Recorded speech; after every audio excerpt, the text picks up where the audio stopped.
presentation of Fox Sports. We are Fox. We are the Lions.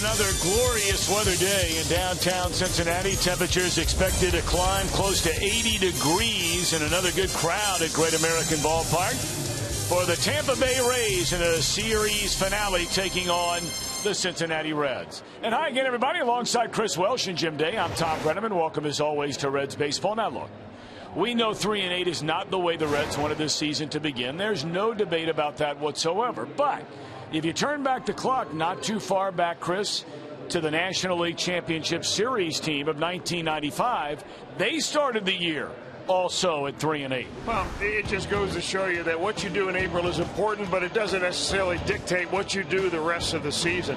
Now, when you start 3-8 and you lose 5 of those 11 games by 1 run, you're in those ball games. So it's not like you need to blow up the Reds ball club and start from scratch. And this shows you that. 1995, they did it with hitting. They scored a lot of runs per game. They had opponent batting average up around 300. Right now, the Reds pitching is so good, they're holding opponents down around 200. That should continue, and that's the one thing the Reds fans should find some solace in the fact that this pitching is a very strong part of the ball club, and it should continue to be just like that. Well, speaking of pitching, today's starter, left-hander Tony Cingrani, will get the ball and trying to really follow with Johnny Cueto, and then yesterday Alfredo Simon have done. Well, what we have seen from Tony Cingrani is that teams that face him for the very first time, even though they get a scouting report about how many times he throws his fastball and how they should lay off that high fastball, they just seem unable to do that until they see him a few times. Now, this is the first start Cingrani has had this year that he will not be pitching against the St. Louis Cardinals. That's a good thing, and I think the Tampa Rays, they're really unaware of what that looks like coming out of his hand. Advantage Tony Cingrani. Now we get a look for the first time at Cesar Ramos. He is taking the place of the injured pitcher Moore. Well, he's the long man in the bullpen, and he threw the ball pretty well out of the bullpen. They don't expect him to go deep into the ball game. They expect maybe 75 pitches out of Ramos. He's a guy that really loves to throw a lot of sliders, so he's not going to challenge a lot of fastball hitters with fastballs. He's going to go after with off-speed stuff. That's the matchup today. A couple of left-handers, one a hard thrower, and the other a guy that's going to try to trick him. Still more to come leading up to the first pitch. Jim Day standing by along the dugout. Reds trying to win this finale. That's a pattern they have fallen into here over the last week.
This copyrighted telecast is presented by authority of the Cincinnati Reds and may not be reproduced or retransmitted in any form. And the accounts and descriptions of this game may not be disseminated without the express written consent of the Cincinnati Reds.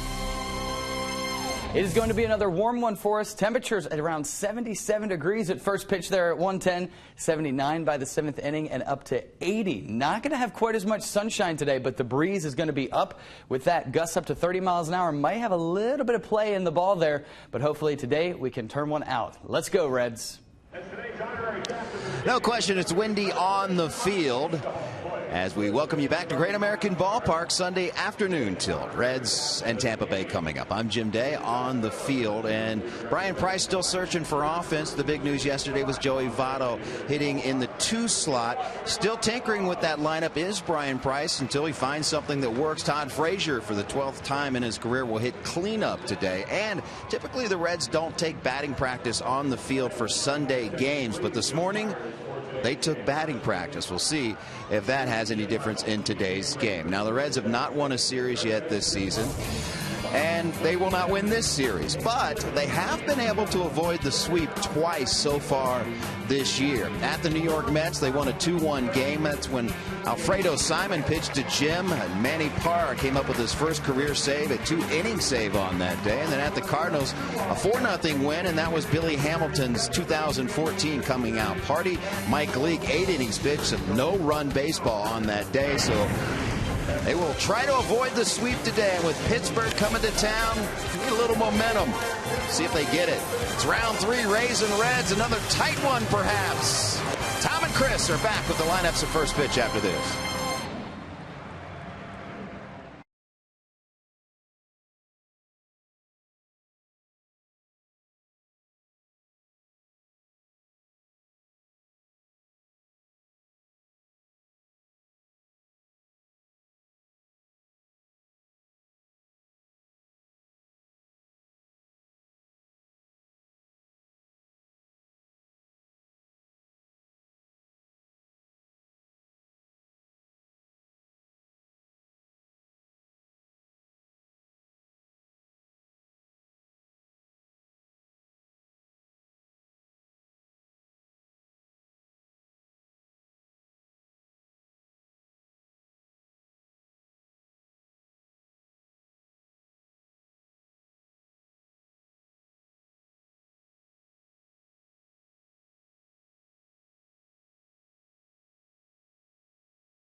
Reds baseball on Fox Sports Ohio, brought to you by your local Ford dealer. Ford, go further by Cincinnati USA. For endless things to do all year long, stay close to CincinnatiUSA.com. By AT&T, mobilizing your world. And by Skyline Chili, feeling good, it's Skyline time. Starting lineup for Joe Madden's Tampa Bay Rays, 7 up, 5 down, brought to you by Myers. Zobrist moves out into left field today. Desmond Jennings in center, Evan Longoria third, Will Myers in right, Logan Forsythe, his first start of the series, he's at second. Yunel Escobar will bat 6 and play shortstop. Ryan Hannigan, the catcher, will bat 7. Circled there, the pitcher batting 8. And the first baseman, Sean Rodriguez, batting 9. It just goes to show you that Joe Madden just can't help himself as far as experimenting with a lineup. He had 147 different lineups last year, 151 in 2012. And here he's figuring, well, here's the deal on Ramos. I may not expect him to go deep into a ball game, so I'm going to bat him 8th. And it would give me an opportunity to pinch hit one batter earlier for him if the case arises like that. So we are set to go. Zobrist, who started each of the first 2 games at second base. Had 1 hit and 3 at bats, walked twice yesterday, walked twice in the series opener and scored a run. Cingrani delivers ball 1. This one underway. Dan Bellino behind the plate. Jim Reynolds at first.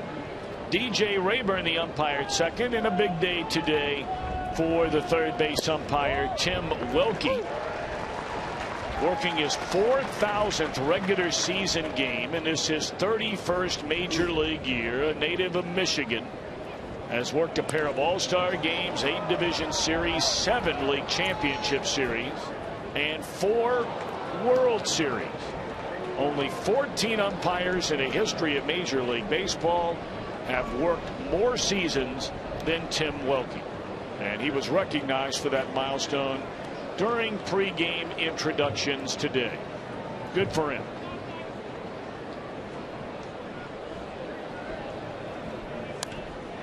And of course, Tim, part of only half of the Welke brothers who are umpiring in baseball. He's got a brother, Bill, who's been a long-time umpire as well.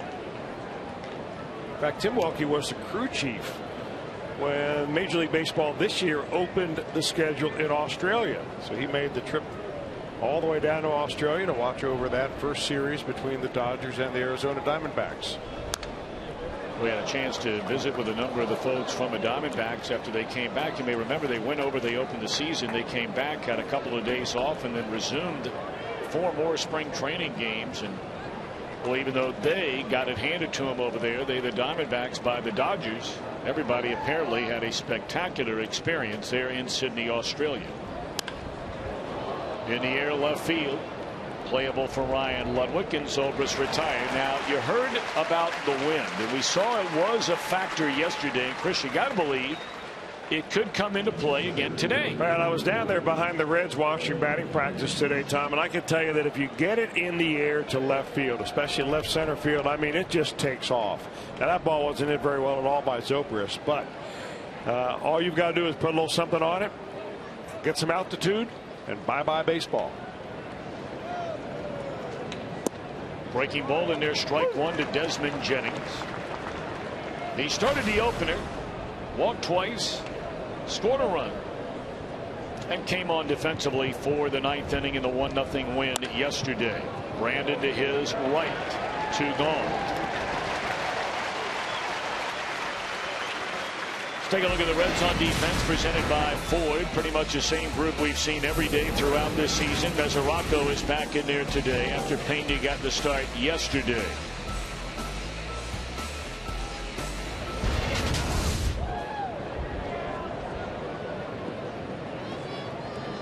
Two up, 2 down, and now Evan Longoria. 15 hits, 43 at bats, a home run, 5 driven in, 3 doubles. Strike 1.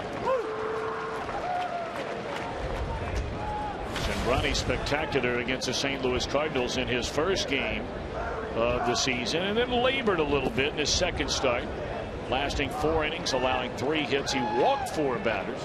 You may remember he had all 3 of the first batters reach against him that last start, and then Yadier Molina hit a bases clearing double. Those would be the only 3 runs that Cingrani allowed, but his pitch count was very high, and they got him out of there after 4. Well, he's really trying to work his breaking ball in a lot here in the first inning. Razier on the second hop, and a good throw takes care of the Rays in order. Good start for Mr. Cingrani.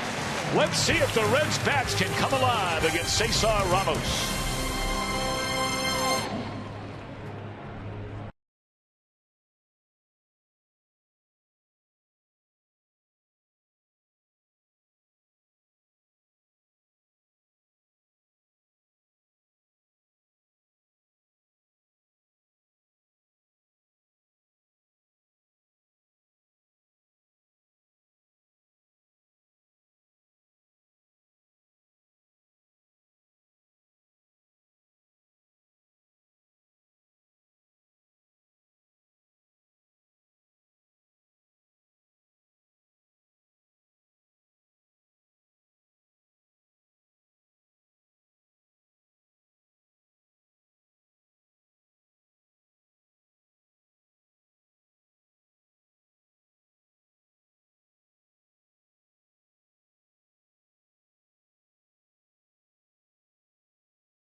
man to head trainer Paul Lassard, going all the way back to the beginning of spring training. The Reds with 8 players on the disabled list, the most in Major League Baseball when the year began.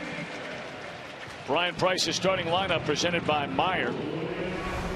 Billy Hamilton, Joey Votto for the second straight day bat second. Brandon Phillips hitting third. Todd Frazier the first time this year. 12th time in his career he's a cleanup batter. Jay Bruce in right with Ryan Ludwig in left, and a ladder third of Mesoraco, Cozart, and Cingrani. First start of the year, he's pitched in 4 out of the bullpen, has Cesar Ramos. 29-year-old left-hander from Cal State Long Beach. He was drafted and signed by the San Diego Padres, a #1 round draft pick back in 2005.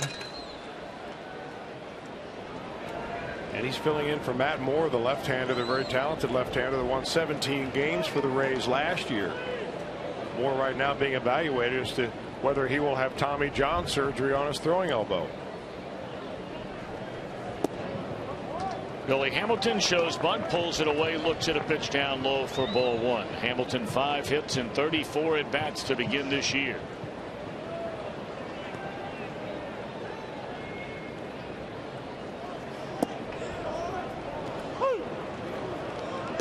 Well, if you're going to bunt against a lefty, Billy Hamilton knows this. The best chance is down the right side of the infield. You try to make the first baseman field the ball, and it's a race to beat the pitcher to the bag.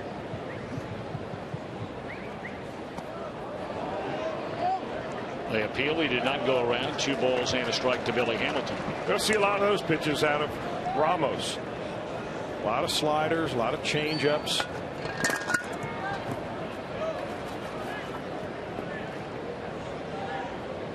As a reliever, pitching out of the stretch.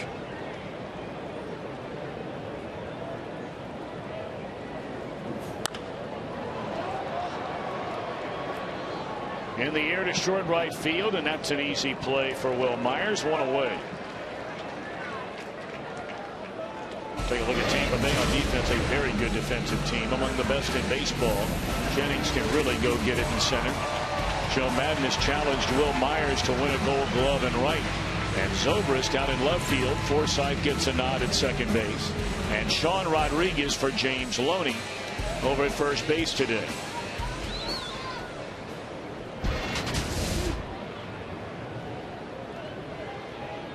Joey Votto had a string of 635 consecutive starts as a #3 hitter come to an end yesterday. Looks at a breaking ball off the outside corner. Votto struck out, had a double that was certainly helped by the wind here yesterday. That might have been the most bizarre play of all of them in the game yesterday, on that ball hit into left field, where David DeJesus looked like he had a beat on the ball in left center, and all of a sudden he is sprinting as hard as he can towards a right field line and didn't even touch it. It bounced and then went up and over the wall. Votto later in the game drew a walk. Started 2, and that's strike 2. Well, when Votto hits the ball, and any left-hander hits the ball pretty much near the left fielder straightaway or down the left field line, the ball's going to slice on him. And that ball got up in the wind with a little bit of a spin on it, really took off.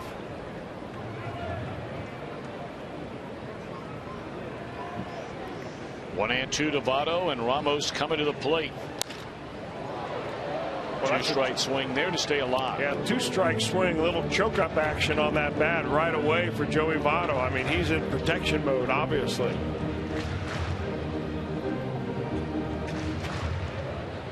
And this is where, if pitchers have a pretty decent fastball, they'll try to get the ball in on Joey Votto here, because he's thinking about staying and hitting the ball late, waiting on the breaking ball so you don't get fooled. Boy, he's really kind of crouched more than ever.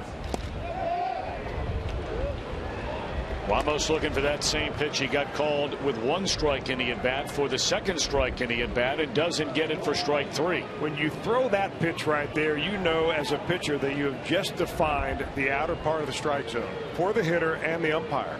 So now if you just try to come in a little bit, the hitter's got a pretty good look at it. He may want to try something different here. Went the same pitch and got him. How about that?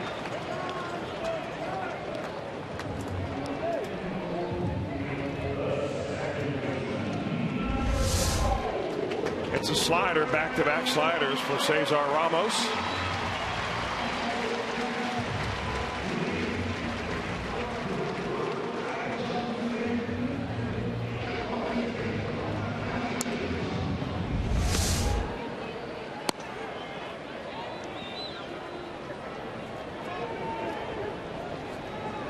Now Brandon Phillips. 13 hits, 44 at bats, a home run, 3 knocked in, a pair of doubles. And takes on the inside corner of fastball, a strike. Phillips 1 of 4 yesterday. He had 2 hits and had a third taken away on a great play made by Desmond Jennings in the first inning of Game 1 on Friday night. Reds scored 1 run Friday on 4 base hits. They were shut out on 4 hits here yesterday.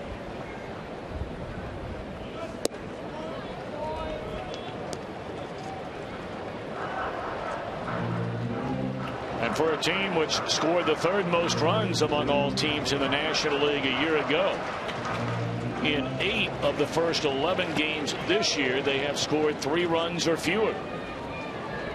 And only once scored more than 5. 2 balls and a strike to Brandon Phillips.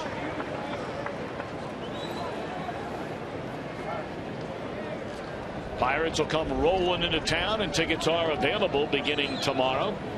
Night game Monday, night game Tuesday, Wednesday a day game, and that'll wrap up this 6-game homestand before a 3-city journey begins.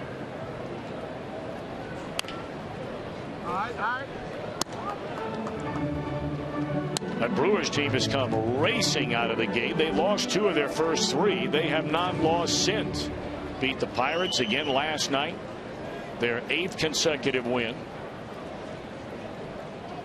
Pirates and Cardinals each a game over 500. Cubs 3 under, Reds 5 under.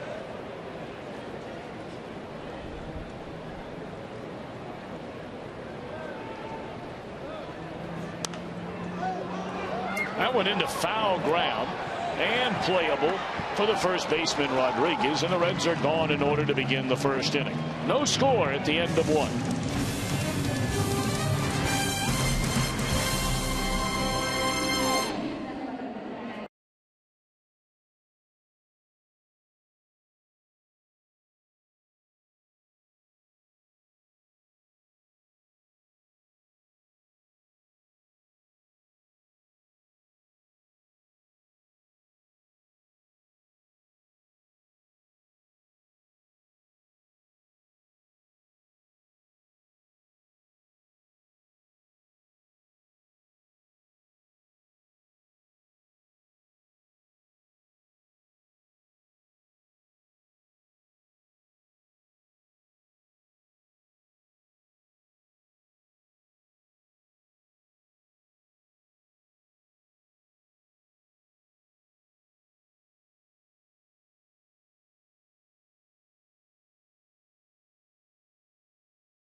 Now it's time for our IGS Bringing the Energy. Active pitchers, longest streak of allowing 5 runs or less. Cingrani's done it every start in the major leagues.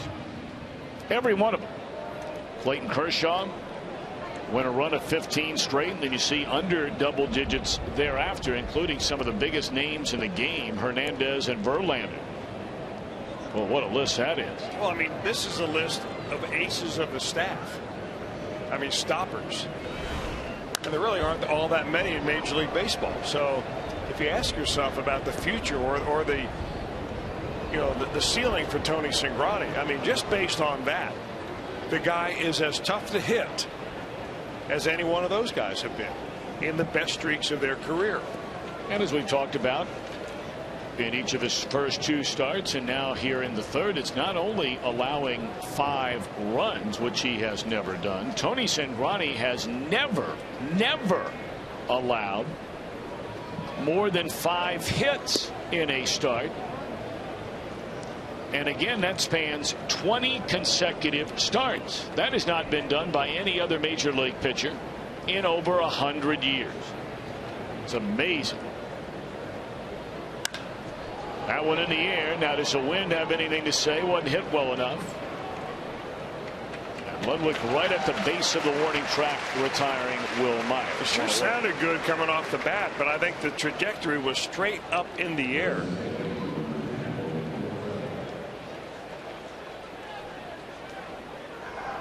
Well, you heard in the weather forecast before the game began from Local 12. They're expecting wind gusts anywhere from 30 to 35 miles per hour as this day moves forward. Temperatures expected to get up to 80 degrees here today, and we understand we're going to have a significant dip at the beginning of the week and then right back to being nice again. So if you're coming out of the ball game on especially Tuesday night, and there are tickets available, so if you're able to make it, we'd love to have you. Make sure you bring along a coat, because that front's supposed to come through here and get out right quick, but it will be here.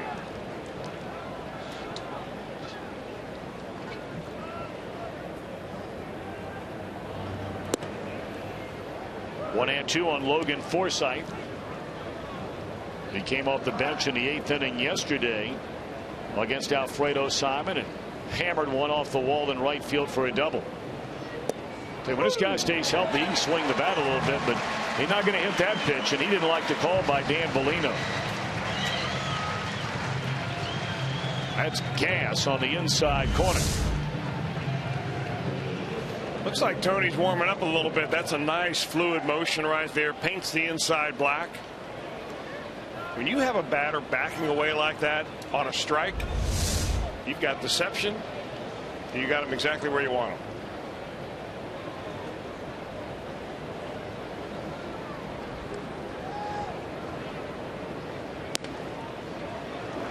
The shortstop Yunel Escobar looks at strike one. A lot of breaking balls here. Tony Cingrani relied a little bit more on his breaking ball and his changeup his last time out compared to his first outing against the Cardinals. That may have been because he was facing Cardinals for the same team within a week for the second time. It looks like they're making an effort to make sure Tony Cingrani doesn't forget about his breaking ball, use it early to make sure he lets the Rays know that he's got that stuff in his arsenal. 2-1 to Escobar is off the inside corner, ball 3. Radar gun shows that Cingrani not throwing as hard as he did in that first outing against the Cardinals. 3-1 pitch popped up. Should in the inning. Votto into foul ground, and it will. Back-to-back perfect frames for Tony Cingrani.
Scoreless, a Great American here on Fox Sports Ohio. Jim Day with you. And if you follow baseball, you may have heard about the Tampa Bay Rays paying homage to Dave Parker, Cincinnati's own. In fact, it's a throwback to an old shirt that Dave Parker used to wear when he was with the Pirates, that 1979 We Are Family team. It says, if you hear any noise, it's just me and the boys bopping. Now, Evan Longoria, a fan of Dave Parker, went out and bought everyone on the team these shirts, and you see them side by side, Dave Parker back in the day. Now, Joe Madden likes to, when this team travels around the country, invite celebrities, well-knowns into the clubhouse. So Friday, Dave Parker was in the Rays clubhouse, and afterwards, Joe Madden said all the guys came in one by one like they were meeting the Godfather with a T-shirt on. It was a very cool moment. He's one of my all-time favorites. So Joe Madden, you can talk about X's and O's all you want, but as far as building team chemistry, that guy's on it. No two ways about that. What a job he has done in Tampa Bay, a franchise that quite honestly could not get out of its own way. Of course, Dave Parker will be inducted into the Reds Hall of Fame this year, along with two other native Cincinnatians. It really is an amazing class going in. Dave Parker grew up here. Ron Oster grew up here. And, of course, Ken Griffey Jr., the pride of Moeller High School. Boy, what a class. Well, you always talk about, for a Midwestern city, and a number of years ago in the USA Today, as Frazier pops one up in a shallow center field to open up the second inning for the Reds, and that's out number one. USA Today had a front page story on the sports section a couple of years ago. Not total number of players, but number of players per capita produced by cities across the country. And only Tampa, Florida had produced more Major League Baseball players, again, per capita than Cincinnati, with the obvious built-in advantage of a city like that weather-wise compared to our town.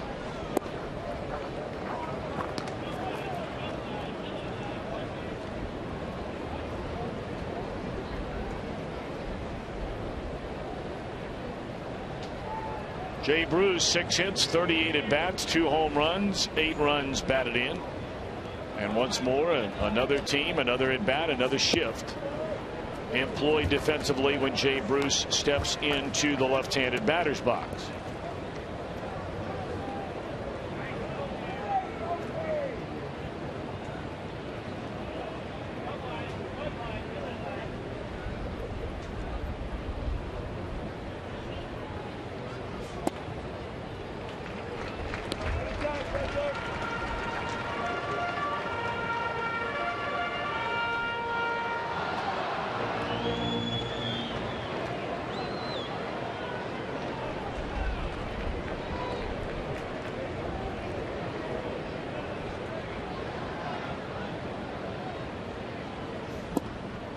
Four-pitch walk to the Reds right fielder. He's the first base runner of the game for either team. One out here in the second inning.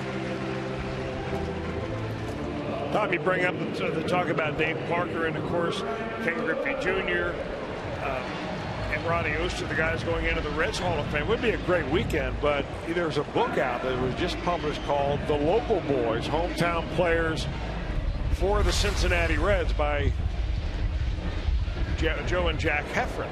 That kind of chronicles all the amateur baseball in Cincinnati, especially those players that were raised in the area that went on to play for the Reds. It's somewhat unique in the fact that the Reds have had so many from this area play for their major league team here. And you are on that list as well, Chris Wilk. I am on that list. Pride of St. Xavier, a bomber.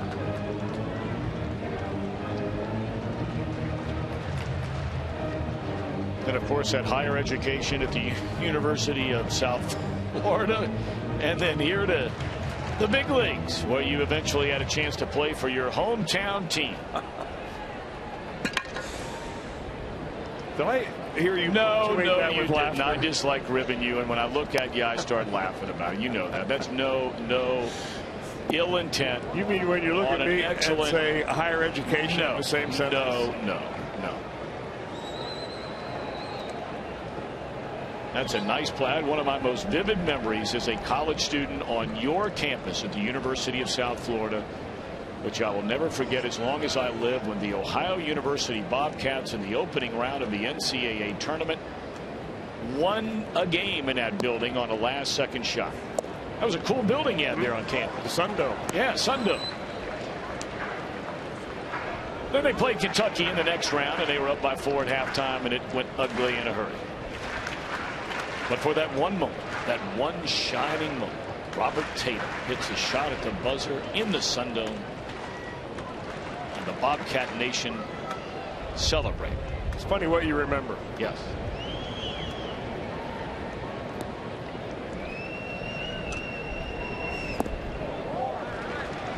Well, after walking Bruce on 4 pitches, now Ramos has gone to 3-1 on Ryan Ludwig. Yeah, Ramos is having a hard time controlling his fastball.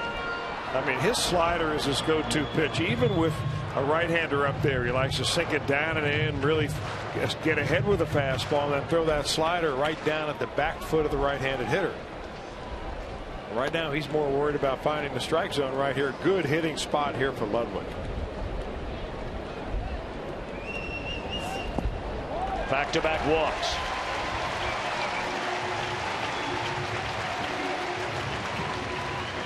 We invite you to tweet your photo using hashtag OhioFanPhoto for a chance to have it shown during an upcoming telecast here on Fox Sports Ohio. That's brought to you by AT&T.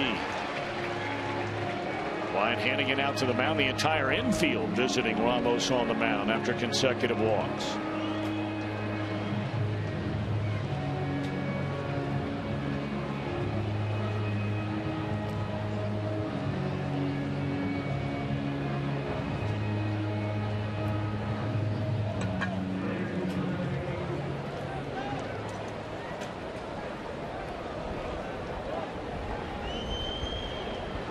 Devin Mesoraco, his first 11 hits since being activated from the disabled list in St. Louis earlier in the week. 5 hits and 11 trips. A home run, 2 batted in, already 3 doubles for Mesoraco.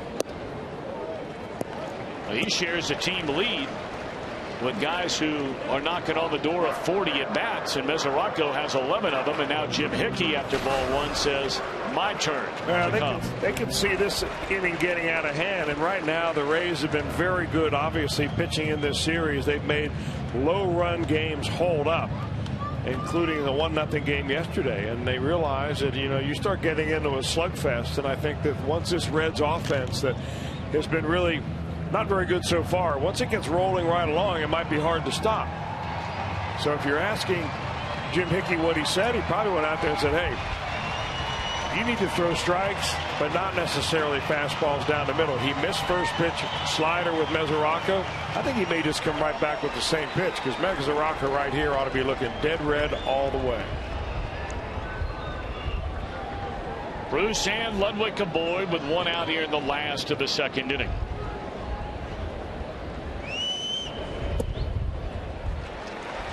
Yeah, there's a slider, but he missed.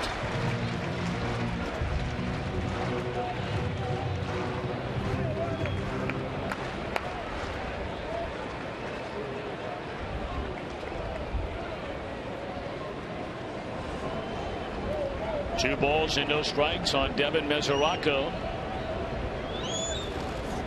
Well, he got the fastball, took a big hack and fouled it straight back.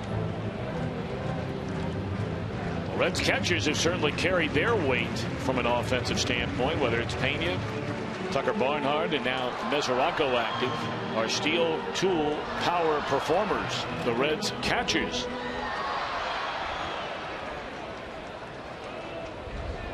Mesoraco hoping to add to all of those numbers right here and right now with 2 on and 1 out.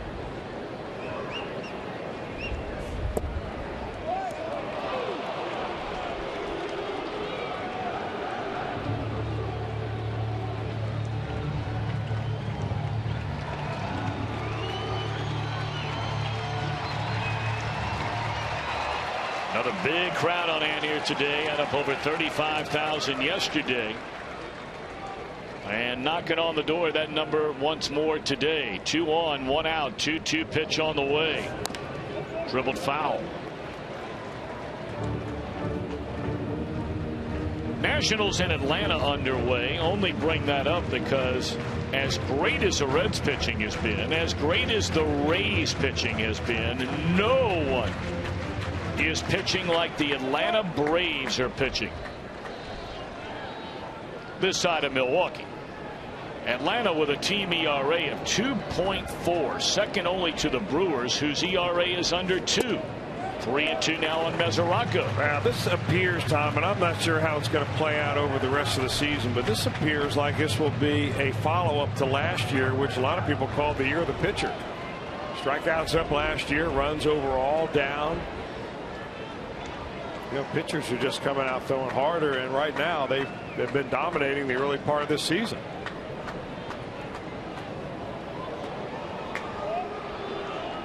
That one hadn't worked in a while. Now, we've already seen Mike Matheny do it this year. We frequently refer to Bobby Cox, who maybe more than any other manager in the history of baseball, with one out or nobody out and runners at first and second, would start runners on a 3-2 count. Would the Reds do it here with Mesoraco batting? No. And that one fouled out of play. Well, you do it when you feel like your hitter is a cinch to make contact. Because unless you have a guy at second base that's a real stolen base threat and he feels like he's getting a good jump, you get a bad jump, you run yourself right out of the inning. Strike him out, throw him out.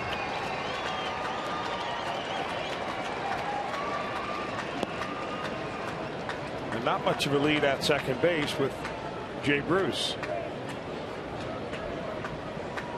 8th pitch of this at bat. Ramos against Mesoraco with 2 on and 1 out in a scoreless game. 3 balls, 2 strikes a count, and Ramos finally okays a sign with Ryan Hannigan. They go this time, and it's ball 4, and Ramos has walked the bases loaded. 3 in a row after retiring Frazier to begin the inning. Well, patience is paying off for the Reds here. They've got a pitcher that's having a hard time finding his zone. Rather than being too aggressive early in the count, they're just waiting back, making this reliever turn starter to come in and challenge somebody. The Reds have averaged fewer than 3 walks drawn per 9 innings so far this year. 11 games, 32 walks, and here they've walked 3 consecutive batters in the second inning to load him up for Zach Kozar. Ball 1. Now, I really believe that stat you just said about the Reds not receiving a lot of walks prior to this game has to do more with the pitching they face and them being patient at the plate.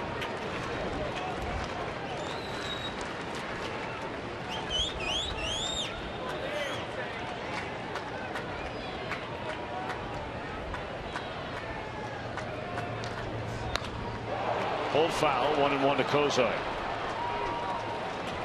Well, certainly the Reds are hoping that the tide started to turn in Kozar's favor yesterday. He had a double down the left field line, just his second hit and what was his 30th at bat. Was hit by a pitch later in the game. In his career, 1 of 4 with the bases loaded.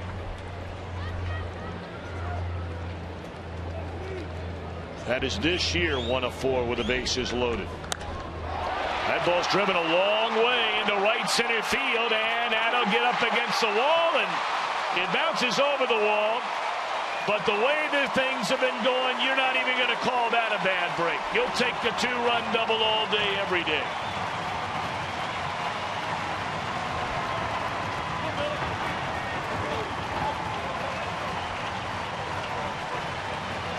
That's an excellent in-bat adjustment for Zach Kozar.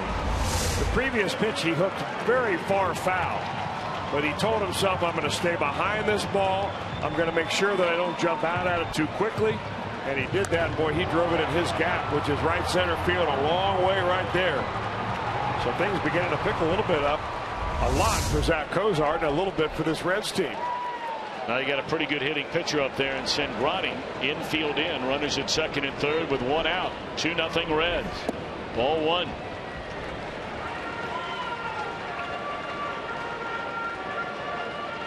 Well, they have the veteran left-hander Eric Bedard available in essence as a backup to the reliever turned starter for a day anyway in Ramos.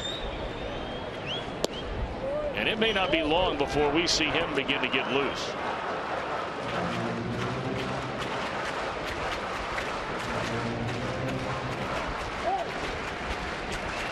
Ozark doubles now in consecutive games, drives in a pair, and the Reds looking for more with one out and runners at second and third.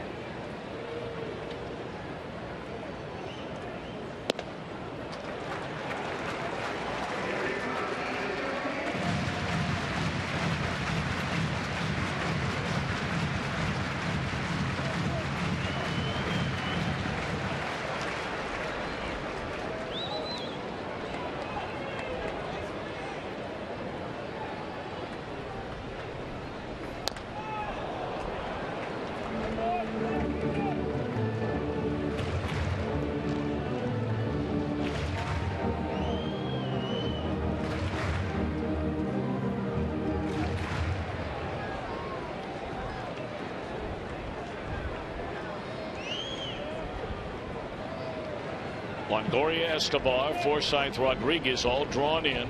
2 balls, 2 strikes, 1 out to Cingrani. And in the air, foul territory. Out of play.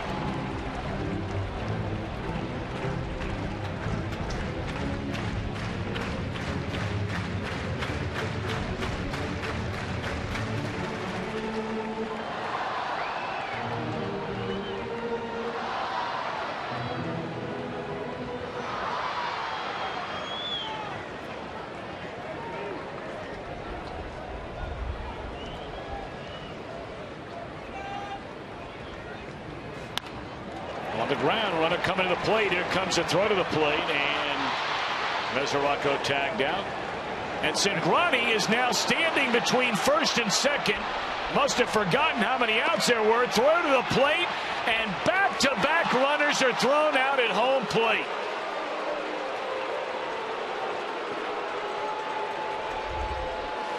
Wow.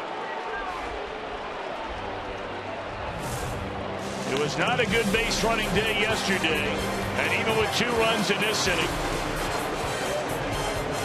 hard to swallow the way it comes to an end.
For serious injuries. For 1-800-ELK Ohio, 1-0 games in Great American Ballpark history. We have already had more this year than any month of April, obviously, in the history of the ballpark. You're talking about 14 of them all told since it opened. Last year, 4, the entire year, 3. in the first 2 homestands. First 2 series. Chris, what in the world happened in that inning? Again, maybe the comments about this is the year of the pitcher might be something to that. Here's the play again. Tony Cingrani puts it in play. The Rays are playing the infield in. So with Mesoraco going on contact, he's easy. But maybe, and that's the only thing we can figure, is that Cingrani forgot how many outs there were. So he's going to roll around to second base. Maybe he was just trying to get there thinking that Mesoraco would stay in the rundown long enough to be able to get him to second base. That didn't happen. So we have seen, well, time to bring it out, isn't it? The toot plan. 2 times on 1 play right here at Great American Ballpark. April 13th, 2014. A double toot plan. Thrown out on the base paths like an incomplete. Reds have had 5 runners now this season in 11 games and 2 innings thrown out at the plate.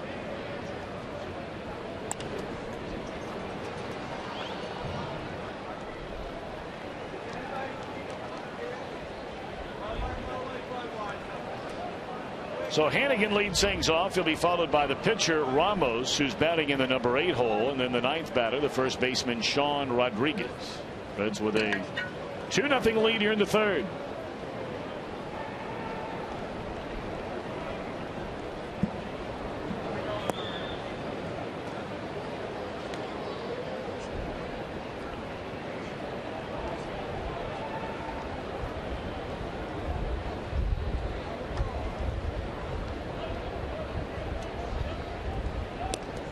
Hannigan gone swinging, or is he? Yes, he's out. Hannigan waited to see if he foul tipped that ball, and Tampolino, the home plate umpire, said no contact. 2 strikeouts now for Tony Cingrani, who's retired the first 7 Rays to come to the plate.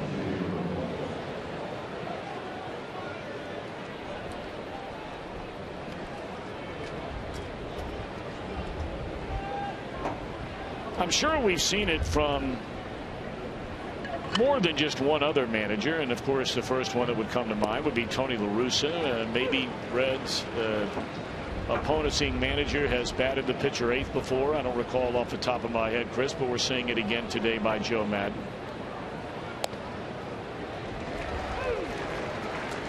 Well, I think when Tony La Russa did it, he wanted to do it so that he would put another batter ahead and possibly on base, a regular type player in front of Albert Pujols. Pujols batted 3rd, so he figured if I put a regular position player at number 9, then I have a chance for my leadoff hitter, my second place hitter, and the number 9 hitter to come up before him to get on for Albert, who was an exceptional run producer, obviously. In the case of Joe Maddon and Cesar Ramos, it's a little different. Ramos is out of the bullpen. They don't figure he's going to go deep into the ball game. They figure he's going to have to be pinch hit for eventually, probably sooner than later. So this will give them 1 batter sooner an opportunity to get somebody in there and hit for him. Back-to-back strikeouts for Cingrani, 3 of them in the game, 2 outs in the 3rd. Now that said, you know, given Joe Maddon's history of using so many different lineups, I've already said today, 147 last year, 151 the year before that. I mean, he just doesn't need a reason. He just feels like it, and he's going to do it. Tell you, the other manager we have seen that a lot from, and Brantley, again, and it's not even 2 full weeks into his managerial career, but the first-year skipper with the Washington Nationals had a great major league career as a player, is Matt Williams. I mean, he literally has turned that lineup already for the Nationals upside down seemingly every day. They're off to a good start. 7-4 record, tied atop the division with the team they wrap up a series with, the Atlanta Braves, today. Reds will see the Braves on their next road trip.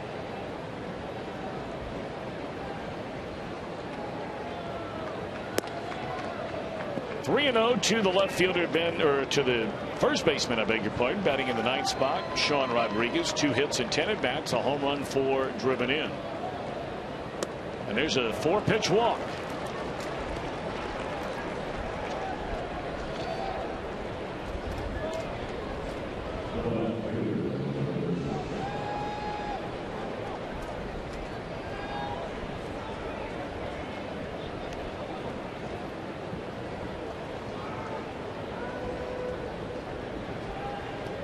Now Ben Zobrist, who starts in left field. He flied out that way, leading off the game.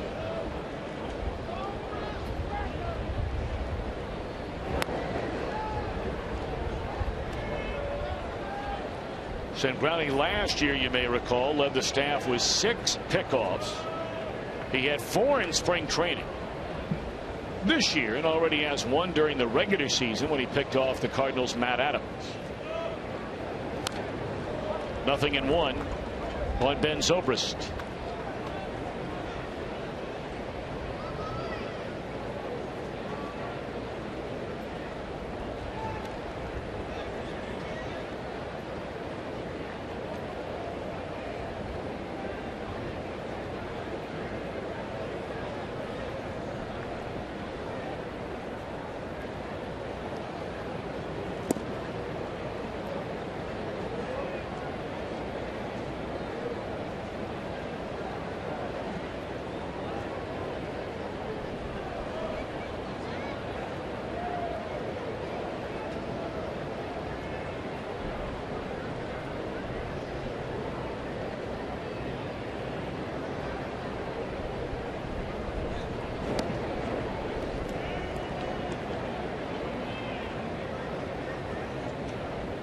We're talking about pitching already this year in all of Major League Baseball, and the Reds have seen already 2 of the top pitching teams in the game in the Cardinals and these Tampa Bay Rays. There's a breaking ball too low. Pirates come to town fractionally with an ERA better than the Reds at 3.2, and the Reds will see the Cubs. Even at 3 games under 500, they're below 4 runs allowed per 9 innings. Pittsburgh again, and then Atlanta, as we mentioned, second only to the Brewers in team ERA. That ball is hit very hard into left field, and we are tied on a walk and a 2-run home run. This one from Ben Zobrist. Well,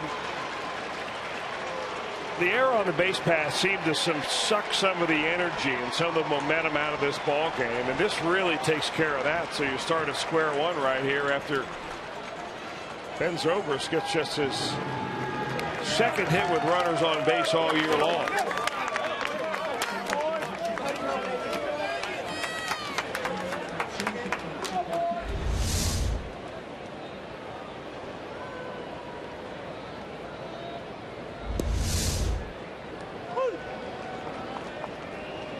This just seems to be kind of an atypical start for Tony Cingrani. I'm not talking about results. I'm talking about where he's throwing his fastball in the zone. I mean, normally we see him pitch more north and south. And today, maybe the fastball's not there. We're looking at the radar gun. He's throwing 90, 91 miles an hour. Against the Cardinals, he was throwing 94, 95 miles an hour. And those few miles an hour make a big difference when you go up the ladder. He's throwing more of those breaking balls. He's pretty much scrapped his curveball this year after throwing it last year as his breaking ball. He's gone to his slider as his go-to secondary pitch along with his changeup. We just don't see him rear back and give it the gas and just kind of smoke at the throat type of an approach that we've seen Cingrani do.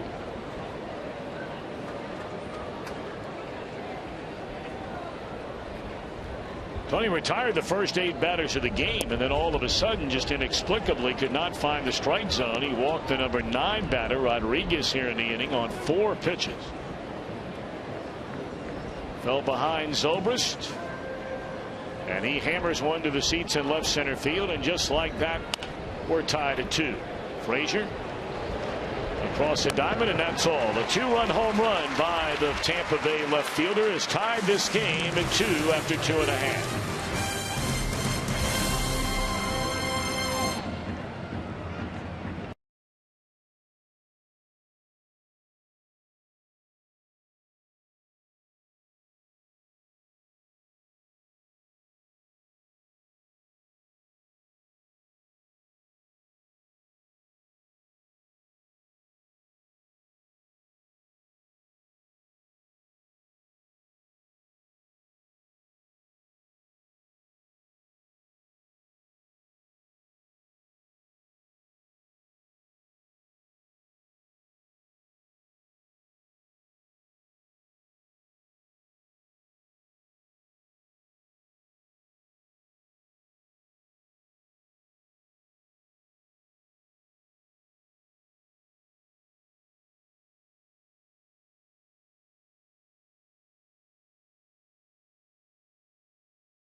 Ohio. Jim Day with you up in one of the suites and welcoming in a special guest. In fact, if you watch the sitcom The Office, you know this guy. He's Jake Lacy, and throwing out the first pitch here today, taking in a Reds game. First of all, tell everyone what you're in town for. We're shooting a movie called Carol, and been here shooting for the last month. We got another 3.5-4 weeks to go. You got another pretty big star in that movie. Rooney Mara and Kate Blanchett, both just wonderful, leading the way. What is more nerve-wracking, to deliver a dramatic line to the great Kate Blanchett or throwing out the first pitch in front of 30,000 people? Well, I've yet to meet Kate, so I'm going to go with this because I went into a near full blackout and then just kind of walked back off the mountain and was like, where am I? So I'd say this. You told me that you actually practiced all week as Billy Hamilton with a clean single left field. Practiced all week? Yeah, I did. My friend Steve and I were out throwing the ball around, trying to get it down. And there is no way to prepare to be in front of 30, 40,000 people. You know, you just lose your mind. Like, this isn't the park that we were at yesterday. You are a Red Sox fan, correct? But you're wearing the Reds gear today. I'm sorry, I had to put it out there. I'm feeling a little guilty. I'm a diehard Sox fan, but, you know, an opportunity like this comes up. I get Cincinnati tattooed on my arm for it, you know? Very nice. And he's going to be in town shooting for the better part of a month, guys, and up here enjoying a Reds game. That's what it's all about. All righty. Well, nice to have him in town. Hope he enjoys his time right here in Cincinnati. Of course, now we're all watching Billy Hamilton, 2 out of 3 in stolen base attempts. A little shorter lead than we normally see. Of course, he's not familiar with Ramos. But you want to see a few of those. And Billy Hamilton's got a, you know, every runner does, but especially a guy like Hamilton has a strategy. You get a big lead, one-way lead, you move back to the bag. You're trying to get that left-handed pitcher to throw over so you can size him up a little bit.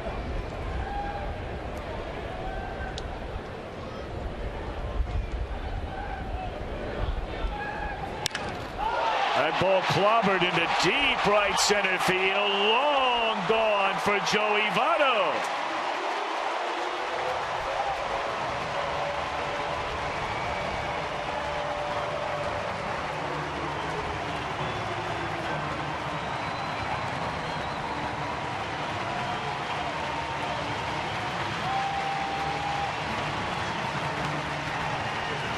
Second home run of this series for the Reds' first baseman. He had one Friday night. Well, forget about the stolen base. When you hit a ball this far up onto the berm in center field, Joey Votto, man, that sounded good coming off the bat.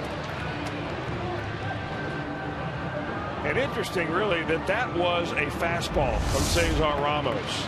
He struck out Votto his last time up on a couple of breaking balls, but with Billy Hamilton at first base, didn't want to take a chance throwing a curve. So he threw the heater. Votto figuring, I'm getting a fastball. See you later. Baseball and pitcher. So Ramos' last 2+ innings gives up 4 runs, and they'll bring in a right-hander from the bullpen, Brandon Gomes. Boy, Votto hit that ball a mile to straightaway center field. So be our skyline call to the bullpen. Reds lead 4-2.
By pitch, you just saw it happen. Joey Votto in the first inning facing the left-hander Cesar Ramos strikes out on that breaking ball right there. So you figure Ramos would like to throw the breaking ball again when Votto comes up. But Billy Hamilton's on first base, worried about the stolen base. He throws a fastball, and Joey Votto hits it a long, long way.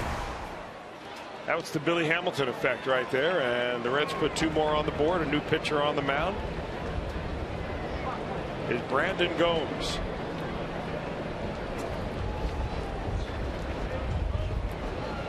Gomes, a right-hander, born about an hour away from Fenway Park in Fall River, Massachusetts. And he's another one of these many Tampa Bay Rays who was not brought up through their farm system but acquired. He was acquired like the previous pitcher, Cesar Ramos, from the San Diego Padres. Good numbers in 5 games out of the bullpen so far. Only 3 2/3 innings pitched, but he does have a winning decision. Been deadly against right-handed batters. His problem is getting the left-hander out. Right-handers are batting in his career 186, but lefties up over 320. And the Reds will have at least the next 3. They'll go righty, righty, lefty.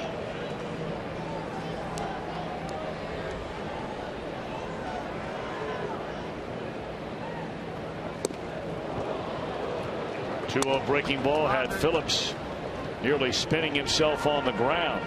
It's kind of a frisbee type of a breaking ball, one that looks like he gives you really fast arm action. The ball hardly ever gets there.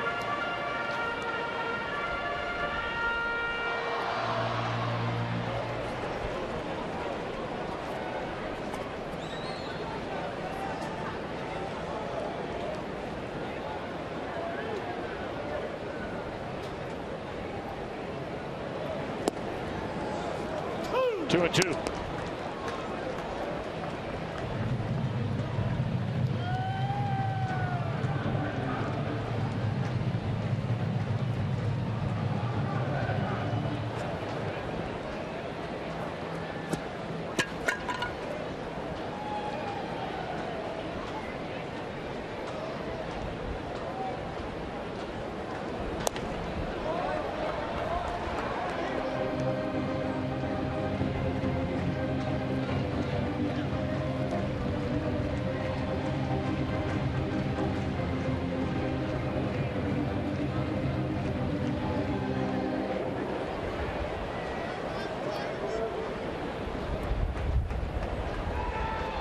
Two and two to Brandon. A leadoff single by Billy Hamilton. A 2-run home run by Joey Votto puts the Reds in front by a pair for the second time early on in this game today.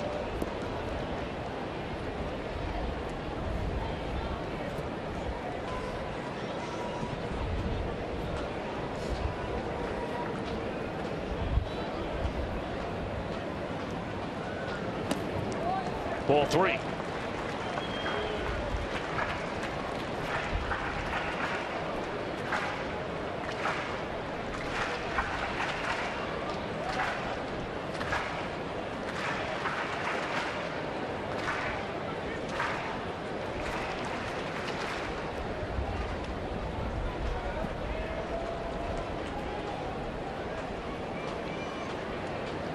Gomes a long time in between pitches here, and that one hooked into left field. That'll be a base hit for Phillips. Going hard out of the box, and he'll slam on the brakes. 3 straight hits here in the Reds' 3rd inning. Boy, Brandon Phillips has really turned himself into a very good 2-strike hitter. Batting in the number 3 slot today. 3-2 pitch. Pretty good slider, really, by Brandon Gomes. He has to throw it for a strike or else walk. Phillips was still nobody out, but Brandon goes down to get it. So for right now, Phillips wins the battle of Brandons.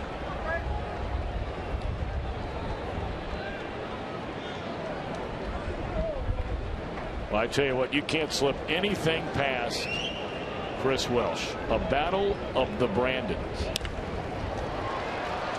Escobar in the hole will get the out at second base, and Phillips goes tumbling by the bag. 1 out in the inning.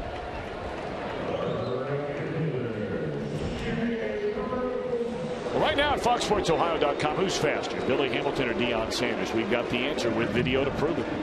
An Ohio State freshman kicker trying to make a name for himself, even though no one else knows how to spell his name. Plus, during this and every home game, you can chat with Hal McCoy, the Hall of Famer, using our Game Day Live feature. It's FoxSportsOhio.com. Brought to you by 1-800-SAFE-AUTO. Drive safe, spend less. Of course, they had the big spring game up in Columbus, Ohio yesterday. Ball 1 to Jay Bruce.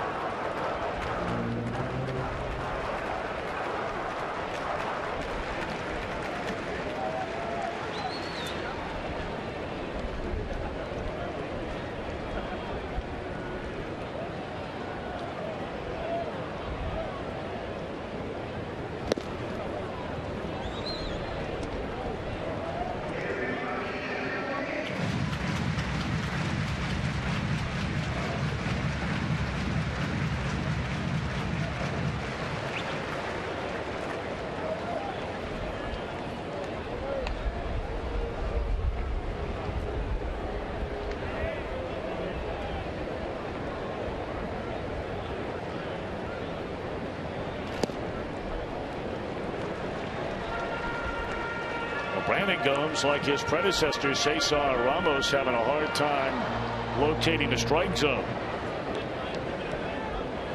Every batter that he has faced has given him a chance to miss. He's missed. 3-0 on Jay Bruce. Frazier at first base with 1 out and 2 runs home.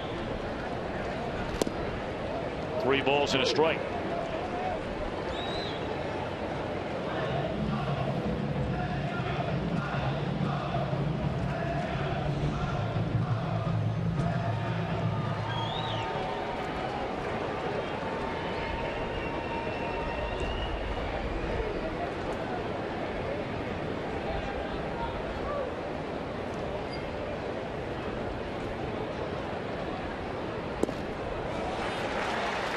There's a walk to Jay Bruce, 4th already issued by Rays pitching in this game.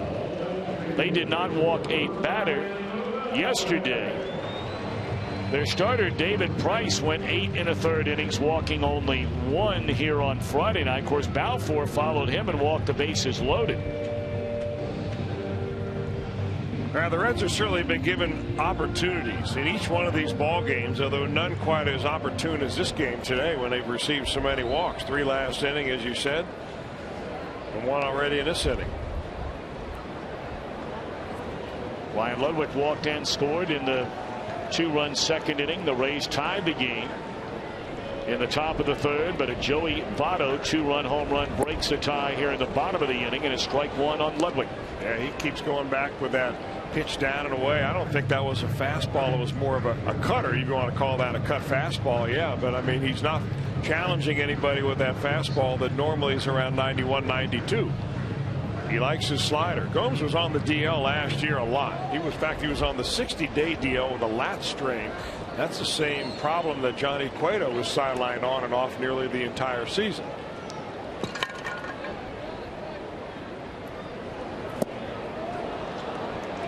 Back-to-back cutters. Good spot. Had a great spring training, did Gomes. In fact, he did not allow a run in 9 scoreless innings this spring training, and that pretty much secured his spot in the Tampa Bay bullpen. And these are the first 2 runs he has allowed in this his 6th outing of the regular season.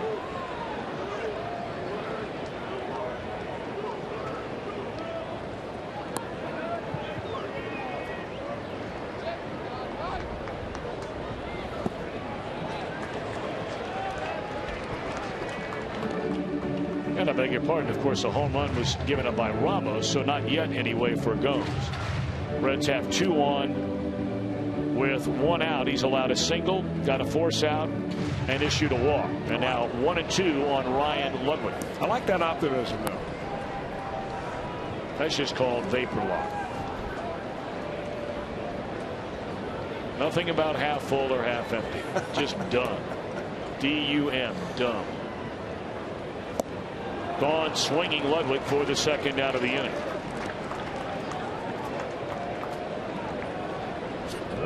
Well, for Reddit's at Toyota sign out in right center field today. Jennifer Gross of Cincinnati will win the beautiful new Tundra that you see every day here at Great American Ballpark out in left center. And you can register for a chance to win it. Just stop by your Cincinnati and Northern Kentucky Toyota dealer.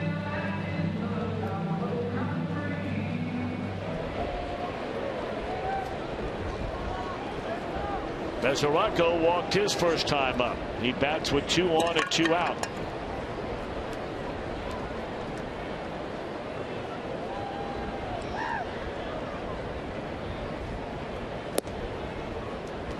And there's that breaking ball. First pitch strike.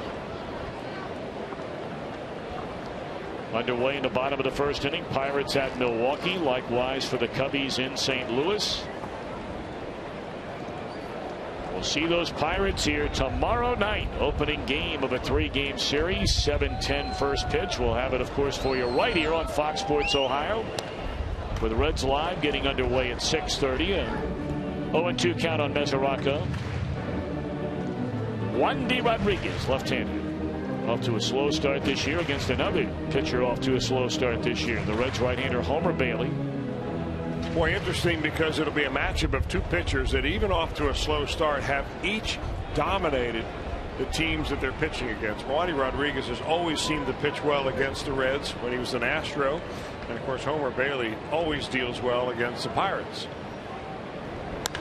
That's in the air to deep left field, and Mesoraco will touch them all.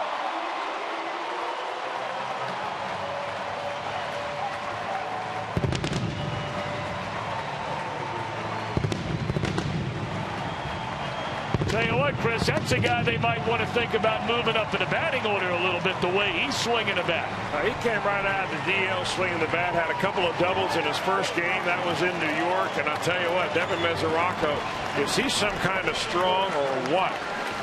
This ball went out of here like a rocket shot into the second deck of the left field bleachers.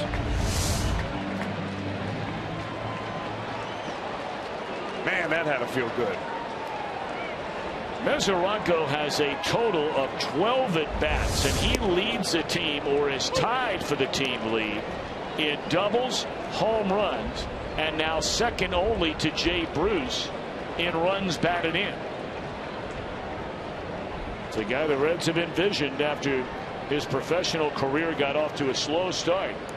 Well, once he put together a couple of good offensive seasons and had a taste of the major leagues, the Reds still firmly believe that one day he will be a middle of the order kind of hitter. Well, the irony is that he did that home run and showed the reason why the Reds have chosen him to be an everyday catcher.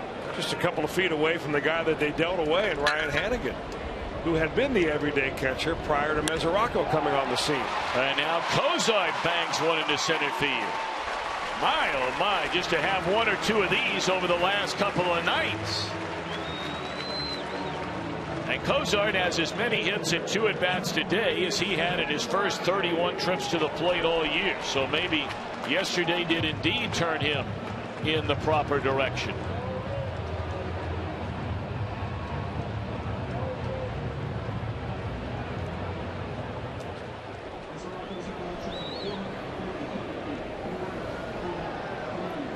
Well, that ball was just hammered by Mesoraco, and that fan made that play. Up above the Kroger sign out there in left field in the second level of the second deck.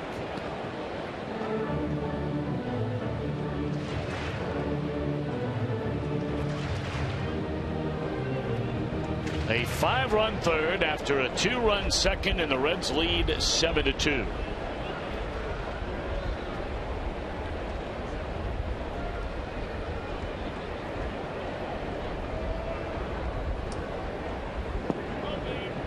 First time the Reds have scored 7 runs in a game all year, and they've done it in the last 2 innings. Their prior high was 6, and that was in a loss for the Cardinals.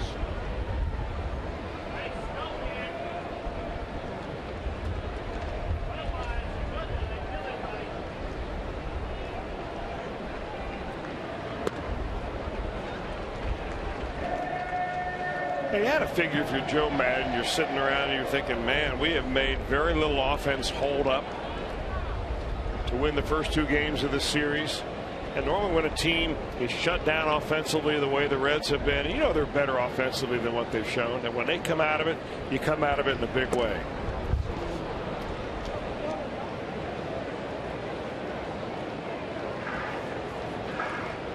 A couple of guys that both have gone deep today.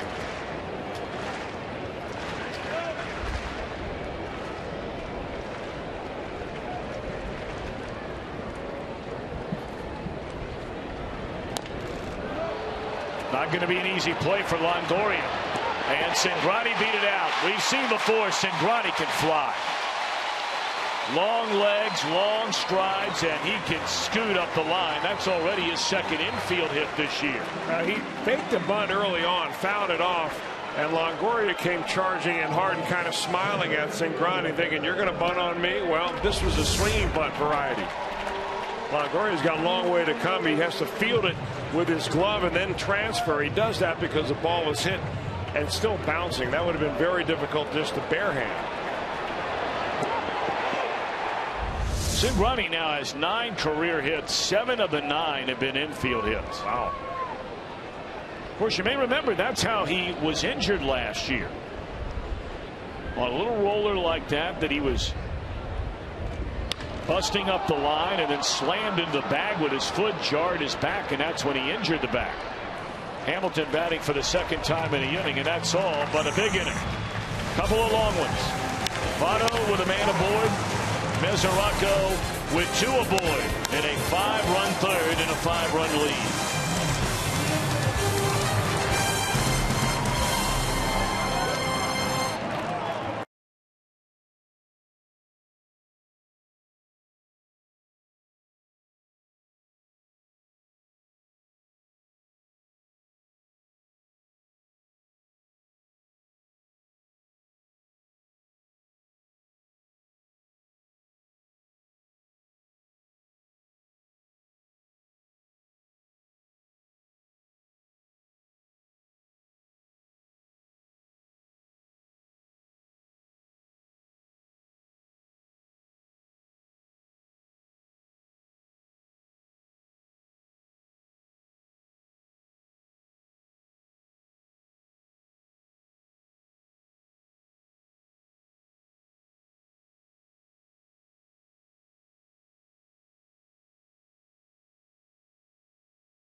All right, Mother's Day is right around the corner now, gang. Give Mom the gift of baseball this year and buy one of the exclusive Reds Mother's Day packages here at the ballpark. A delicious brunch buffet in the luxurious Riverfront Club or a post-game parade on the field. Take home a special keepsake photo and frame to commemorate the special day. Plan your Mother's Day celebration and come right down here to the ballpark. Visit Reds.com/Mother's Day.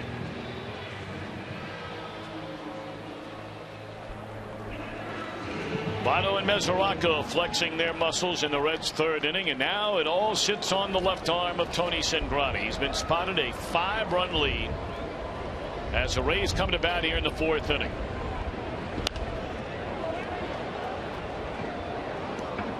Tony retired the first 8. He walked the number 9 batter on 4 pitches before surrendering a home run off the bat of Ben Zobrist. Then got Jennings to end the 3rd inning, and here we are in the 4th. And back-to-back fastballs challenging Evan Longoria, and quickly ahead, 0-2.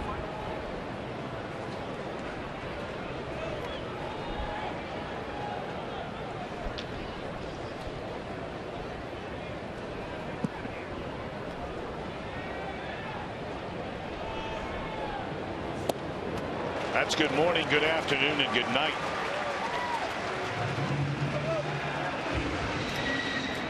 A couple of fastballs and a seldom but very effective slider when he drops it on him. And Longoria is sure that ball is going to be a fastball. He is way out in front. It's not quite that back foot slider. We remember the devastating back foot slider from another very tall left-hander by the name of Randy Johnson, and obviously not thrown as hard by Cingrani, but even at that speed, Chris, you know about that. I mean, if he has that location on that slider on a regular basis right there, that's a mighty good pitch. Well, it's kind of a sidewinding slider because he's kind of a low arm angle. Cingrani does. But the ball just comes out of his hand in such a way the hitters just don't pick it up. And if they don't pick up your fastball, chances are they're not picking up your slider. So he's just going to get better and better the more he figures out what he needs to do, preparation for a start, what you do in between starts. You know, the rigors of pitching an entire season. Base hit left center field off the bat of Will Myers.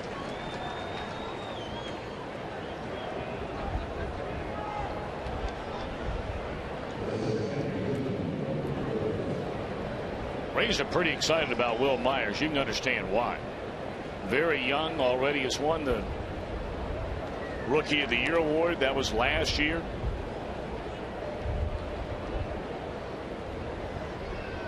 '88 games, knocked in 53 runs, has posted just some unbelievable minor league numbers.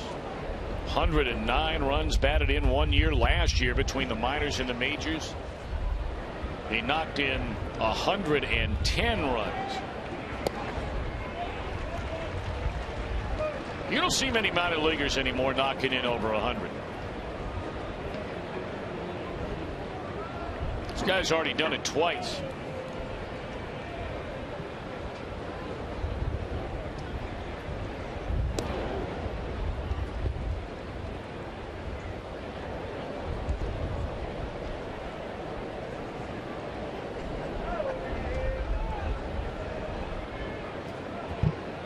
One on Logan Forsythe.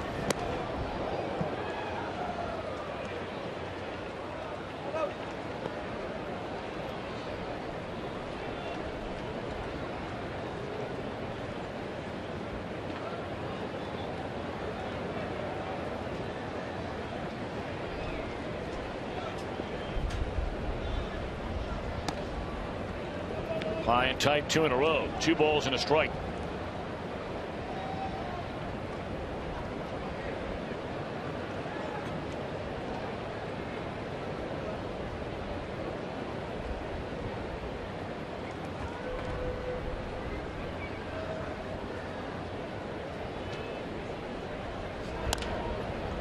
Should be 2. Cozart, Phillips, and that'll end the inning with a double play. A hit, nobody left. Reds bat in the 4th, leading 7-2.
Well, the Columbus Blue Jackets are in the Stanley Cup playoffs. Keep up to date with full coverage of their series against the Pittsburgh Penguins.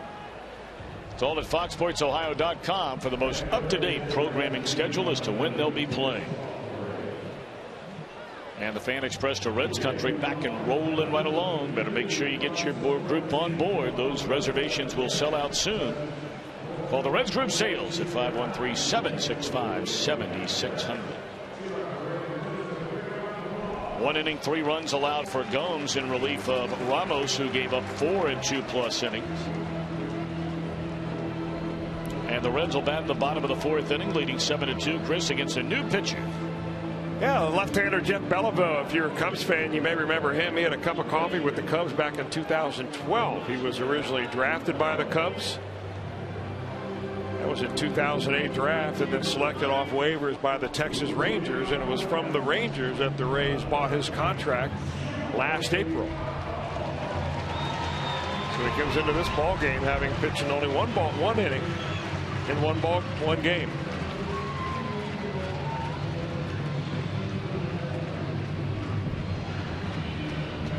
...22 games last year this left-hander pitched in Tampa Bay.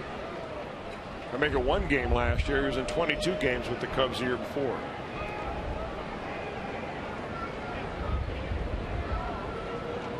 Well, the young man, as was Gomes, from the Northeast, as you mentioned, Providence, Rhode Island, born and raised, still makes his home. Yeah, just called up today. So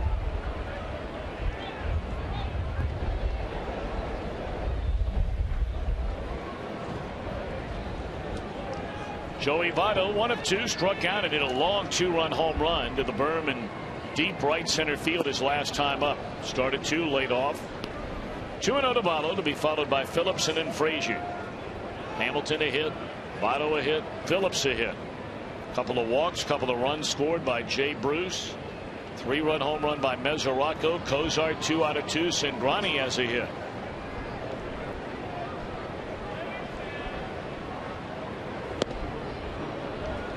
The next Reds hit in this game would match their total from the first 2 games combined against this very talented Tampa Bay pitching staff.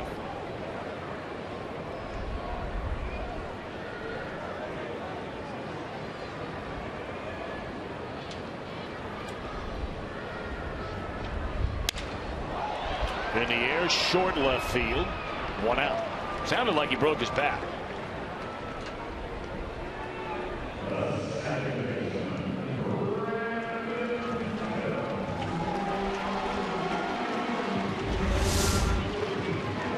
our Phantom Cam at 5,000 frames per second.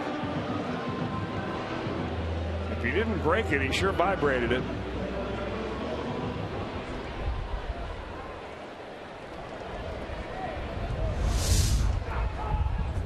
That's the same vibration you probably feel in your car when you park it in the parking lot underneath the stadium here. Bumping it into those concrete posts.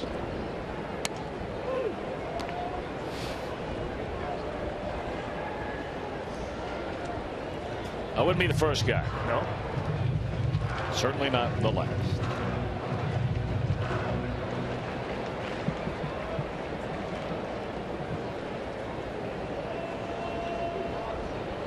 Oh, and 1 account on Brandon Phillips. Had a single in the 3rd inning.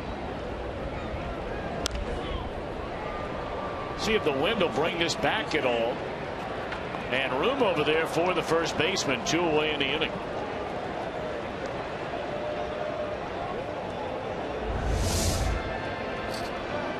John Rodriguez, he's played all around the infield. In fact, he is more oftentimes a middle infielder than he is a first baseman. He plays in the outfield 7 different positions for him a couple of years ago with the Rays. We saw that fan inadvertently make contact with Rodriguez in the face. Fan immediately appeared to apologize. Of course, we've already had some action down that way this year involving Matt Adams. Gave a Reds fan a shove after the fan made the catch.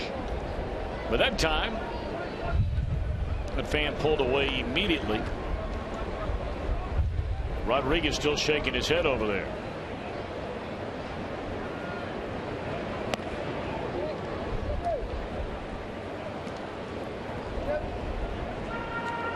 Frazier 0 for 2, reached on a fielder's choice in the third and scored on the Devin Mesoraco 3-run home run.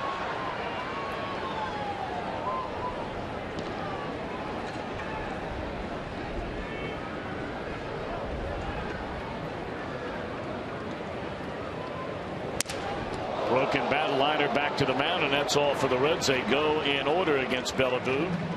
On our way to the fifth, Reds in front 7-2.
Favorite Reds players? Well, don't miss a Reds Community Fund family catch after the Reds and Blue Jays Sunday the 22nd.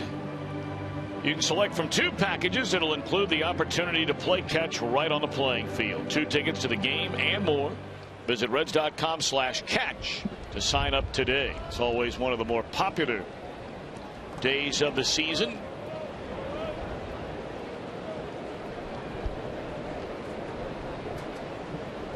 Tony Cingrani with a 7-2 lead. The Rays bat here in the 5th. And Escobar, first pitch swinging into center field, and that's a base hit. First pitch breaking ball there by Cingrani.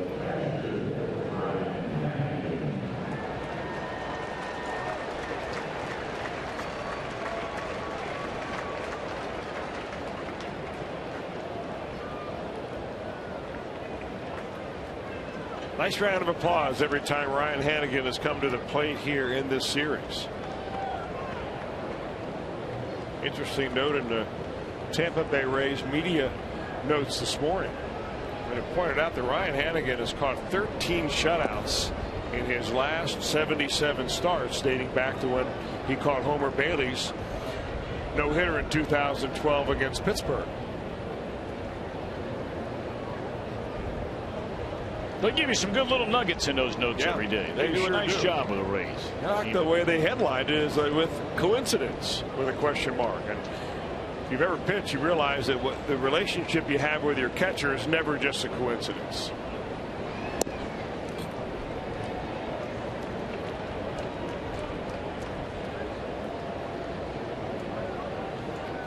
You know, Ryan we talked about him yesterday, about how he has now got into the horse breeding business, has a horse farm down in the Lexington area. You know, he also raises dogs, show dogs. And his dog, Copper Ridge, took first place last year, best of breed, in the Westminster Dog Show. Wow. That's big league. That is very big league. An Australian shepherd named Copper Ridge. Show a picture of that dog. Boy, beautiful animal.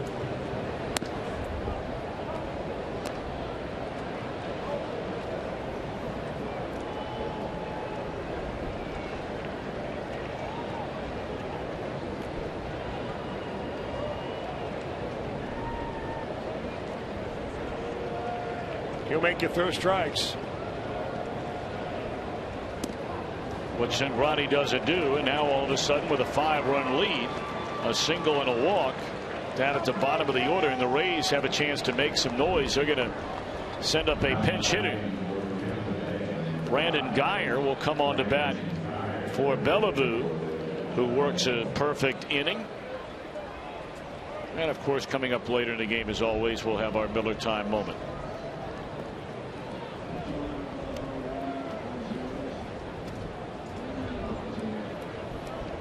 We have a long way to go in this one. Now, we have not seen Joe Madden, even with a runner at second and nobody out, first and second, nobody out, use a bunt. His team's down by 5 here. Got 8 and 9 in the batting order and no sign of a bunt on the first pitch. Granted, you're down 5, but some managers don't mind the idea of trying to peck away. But they're looking to try and make something big happen in this 5th against Cingrani with 2 on and nobody out. 0-2. One of the better fastballs Cingrani has cut loose today. Stayed behind that ball nicely, keeping that front shoulder in there.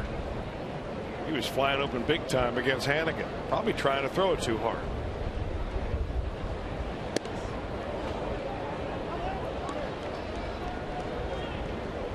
That's a little more like Vince's Cingrani. These last couple of pitches that he's thrown to the pinch hitter. Just trying to climb right up the rung of that ladder.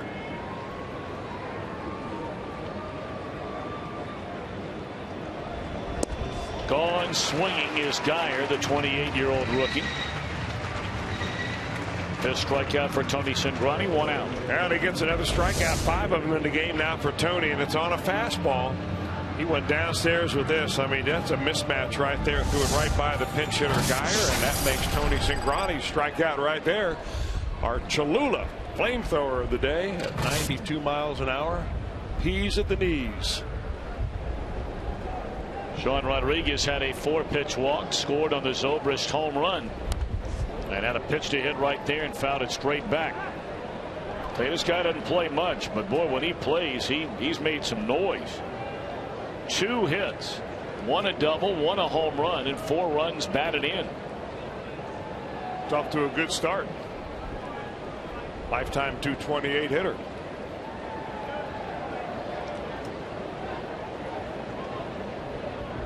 Came up originally with the Angels, and now behind 0-2. Parts of season, small parts in 08 and 09, came to the Rays, and for what they ask him to do, he's done a good job. Spot playing time, anywhere from 15 to 20 plus doubles. Knocked in 40 runs a couple of years ago. Now last year did not play nearly as much as he had in prior years. But there aren't many bench players that you see get spot playing time and knocking in 40 plus runs, swing and a miss, and he is out of there for the second out of the inning. Completely different body language for Tony Cingrani after he walked Ryan Hannigan. He came back and got Brandon Guyer, the pinch hitter, on a fastball. That's the best breaking ball he's thrown all day. But, I mean, he's coming in to get the ball from Mesoraco. He's kind of stomping around the mound. He's picked up his pace a little bit. I mean, there's a little bit more energy going on now in Cingrani than there was in the first 4 frames. That's what you want to see out of a guy when he gets runners on base. Now Zobrist hit a long home run his last time up with a man aboard, accounting for the only 2 Tampa Bay runs of the game.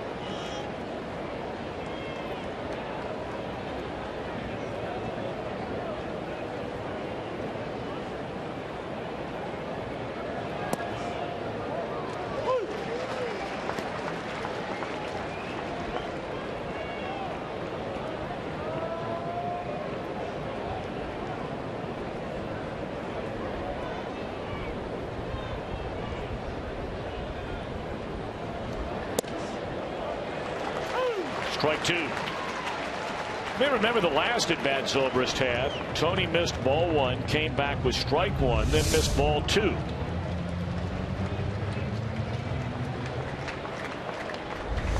And it was a 2-1 pitch where Zobrist clubbed the home run. This time on 1-1, catches the edge of the strike zone and now tries to put him away.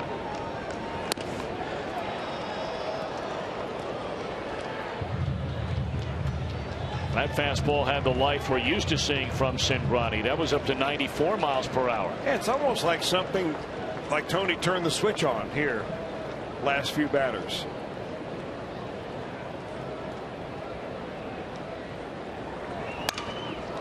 Boy, he just obliterated that bat in the hands of Zobrist at 93 miles per hour, and that's all. Single and a walk to begin the inning. Strikeout, ground out. And we go to the bottom of the 5th as they pick up the litter in the infield. Reds lead 7-2.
Catch Fox Sports Ohio's coverage of the Reds during the 2014 season with MLB.TV Premium, the #1 live streaming sports service celebrating 12 years. Watch every out-of-market game live in true HD on over 400 devices. Visit Reds.com for details. Jim Day back with you, and I hold in my hand a scorebook. And what is a dying art form in baseball, unfortunately, is scoring a baseball game. Well, the Reds are trying to help you with that. In fact, today, giving a little bit, I guess you'd call it a seminar of how to score the game. And it's in the new Reds Connect Zone, and this is a new part of the ballpark this year. They just added it. It specializes in social media, where you can go and have free Wi-Fi, big screen TVs to watch all the games, watch all the replays, and even some charging stations for your computer or your phone. So go Reds Connect. You can connect and learn how to score the game. It's on the main concourse down the third base line, boys. Good start to this Reds 5th inning as Jay Bruce launches one off the wall in right center field. Very first pitch of the at-bat against a new Tampa Bay pitcher. The veteran left-hander Eric Bedard comes into the game.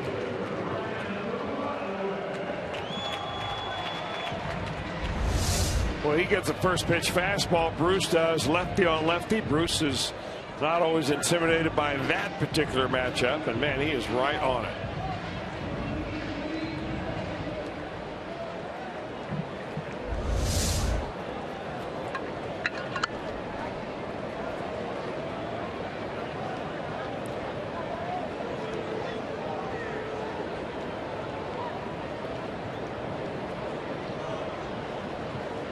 Eric Bedard trying to extend a career for him that has already seen him pitch 10 years in the major leagues. 5 years for Baltimore. He was with Seattle for 3 years. A year with Pittsburgh. Last year with Houston. He was 4-12 with the Astros in their first year in the American League. course, Bedard was a very good pitcher with Baltimore, and he got that huge free agent contract in Seattle. And boy, it just went south for everybody involved. For Bedard, trying to stay healthy. For the Mariners, who gave him a pile of cash to come there, and it just has never been the same guy. Well, the last couple of years with Baltimore, he was 28-16. So left-hander, peak of his career. I mean, there were a lot of people that wanted Eric Bedard. But he has had a hard time staying healthy.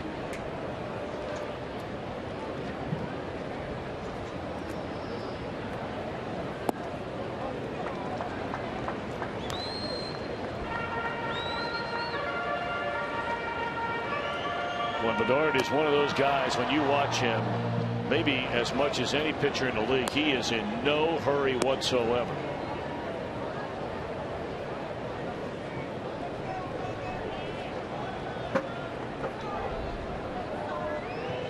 Ludwig still waiting on him to get the sign. Now he does so. Leadoff double by Bruce. Ludwig has walked and struck out, scored a run.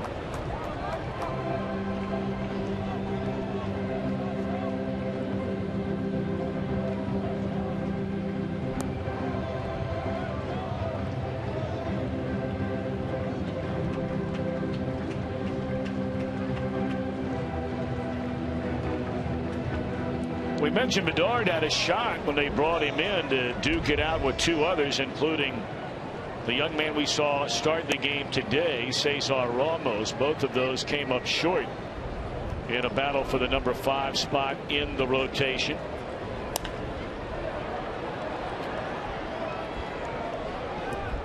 Myers the catch, and Bruce will stay put. And now Bruce will advance as Escobar tried to make the catch and then fool Bruce by trying to beat him to the bag and did not field the ball cleanly. Well, it's going to be an error that advances Bruce to third base. You just don't know if it's going to be the right fielder or Escobar. Really should go on Escobar because Bruce was nowhere thinking about going to third base, not tagging up. He was going to go back and maybe fake it. And Escobar comes in to try to scoop, but he knocks it off the leg of Jay Bruce, and it scoots away far enough that Bruce goes to third base.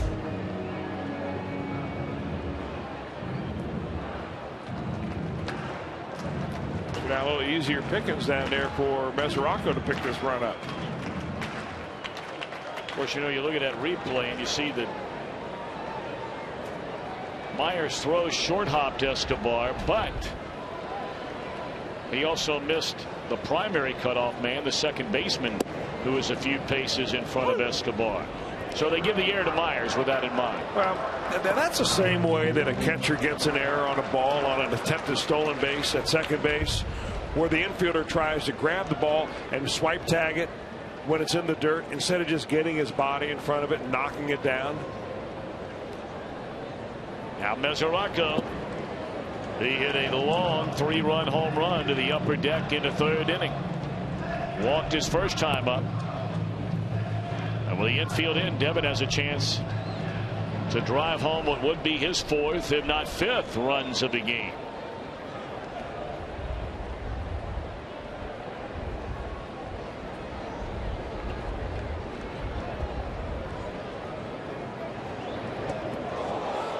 What a block by Hannigan. That ball bounced about 3 or 4 feet in front of home plate. It looked like it hit him in the shoulder.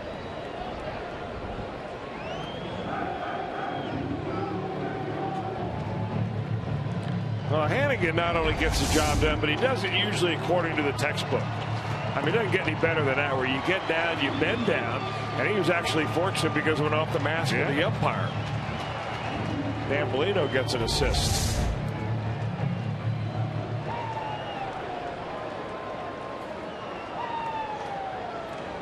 What do you think their conversation's going on right there between Hannigan and Mesoraco?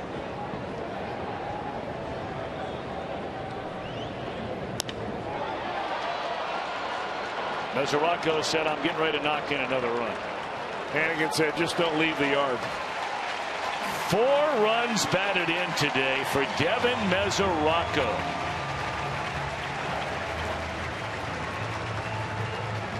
Tell you what, the way this Reds offense has been stumbling along so far at the beginning of this year, coupled with the fact that Brian Price is not afraid and has proven that already about juggling this lineup with Wandy Rodriguez on that mound tomorrow night. You might see Mesoraco somewhere out of that number 7 hole. Just goes to show you, though, how much easier it is to drive that runner in from third than in from second.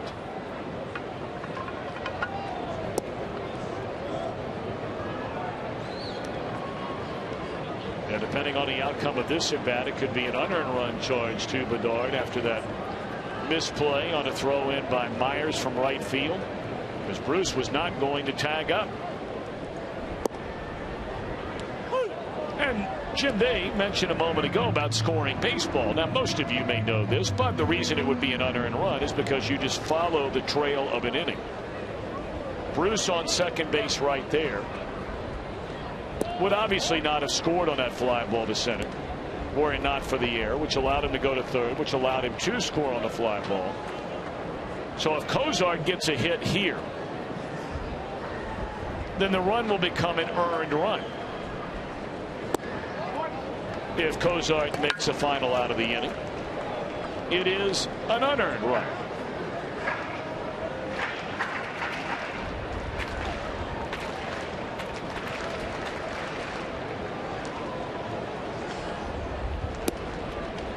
Talking about all that social media business down there as there's ball 4 to Cozart. And once more, to continue that thought now, for those of you trying to learn how to score baseball.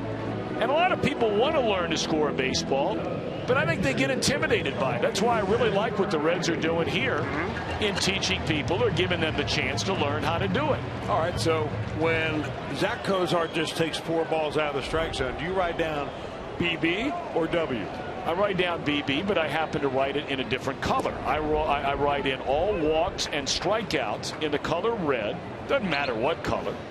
But the reason being is, and then underneath it, I write anyway, the number of walks that pitcher has then walked in the game. So for Bedard, it would be Cozart, BB, 1 with a circle around it. That's his first walk. So then when we look down and try to say, okay, that's his what walk of the game? Well, all right, might get to the point where it's a second. Same thing on strikeouts. Strikeout 1, 2, 3 as you move along. It's easy to read. And then on scoring plays, at least for me, not everybody has to do it the same way. I'll make a little dot like Mesoraco, home run, left field, color it in, and put 3 dots next to it on all the scoring plays. He knocked in 3 runs. Cincinnati slaps it foul 1 and 2. So you're bringing a whole pack of Crayolas with you for every game, right? What's that? So you're bringing a whole pack of Crayolas. No, it's just one little black felt tip pen and then 2 pencils. But you see the walks, and again, it's easy to find that way of the number of walks that then scored in a game. And believe me, everybody does it different. It doesn't matter if you're Vin Scully, Marty Brennaman, Chris Welsh, Joe Luck at me, what they're teaching down there. Everybody does it a little bit different.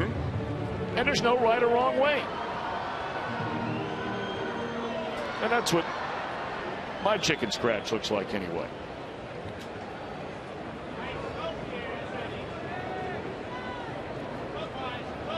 One and 2 to Cingrani. Pops it up, and the left fielder will make the play, and that will end the inning. When the Reds get another run, and it turns out to be an unearned run, but they lead 8-2. We go to the 6th.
Todd Frazier. He fields it. Now he goes in with one grip. When he fields a ball out of his glove, he's now turning that ball in his hand. And when he comes back out, he'll have a four-seam grip on that baseball. So when he throws it across the infield, it has a much truer trajectory. And that's how infielders ensure the ball doesn't tail too much. And you're only going to see a shot like that at the Bar Phantom Cam.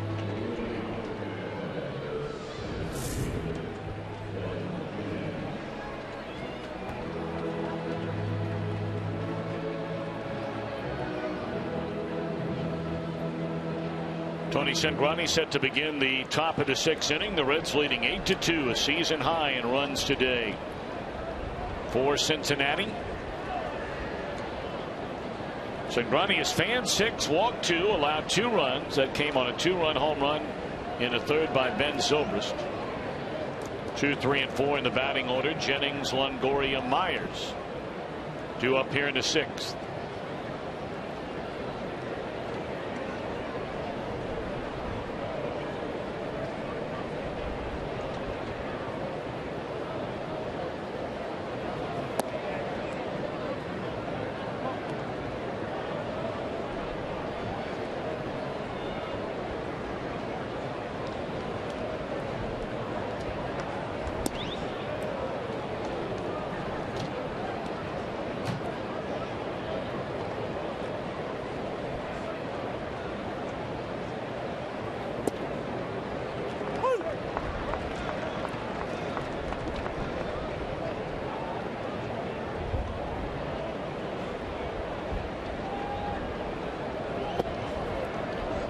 And a 5-pitch walk to the Tampa Bay center fielder opens up the inning.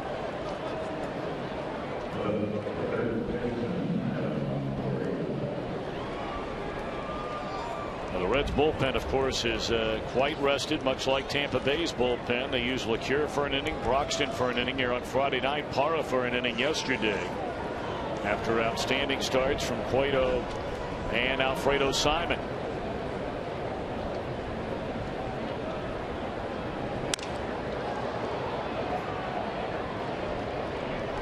Longoria just made it mighty easy. 1 out.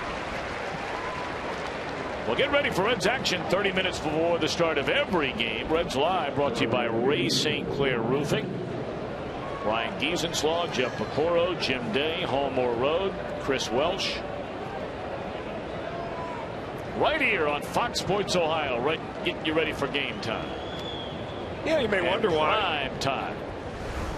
You may wonder why Longoria was hacking at that first pitch, making it easy on Cingrani, so to say. But if you remember his last at bat and how awful he looked trying to hit that 0-2 breaking ball from Cingrani, I mean, I don't think he wanted to deal with that pitch again. So he's thinking to himself, hey, I get a first pitch fastball here. I'm hacking. He got jammed a little bit, yeah. Longoria 2 singles in this series. He knocked in the first run of the series. On a ground ball, you may remember after a couple of walks, it just did scoot under the glove of Frazier. They'll get 1, and that's all they'll get on the bouncing ball. 2 away.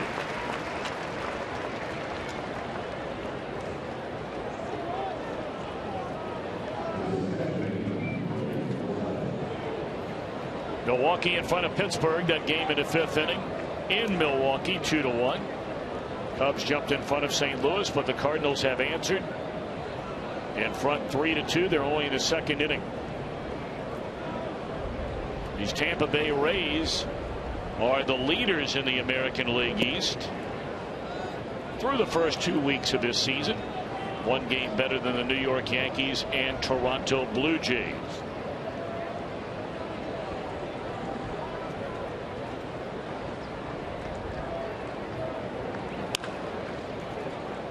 Pulled foul by Logan Forsythe.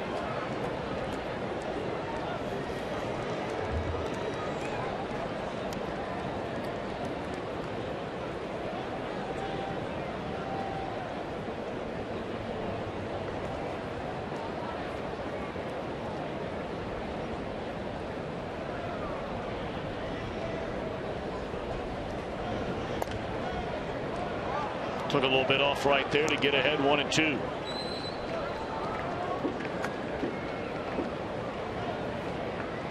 Oh, what a day. Bright sunshine. Nice breeze to keep everything very comfortable. Low humidity. Temperatures in the upper 70s. It has been a glorious weather weekend. Broken bat, but a base hit by Forsythe. So the inning will continue for the shortstop, Yunel Escobar.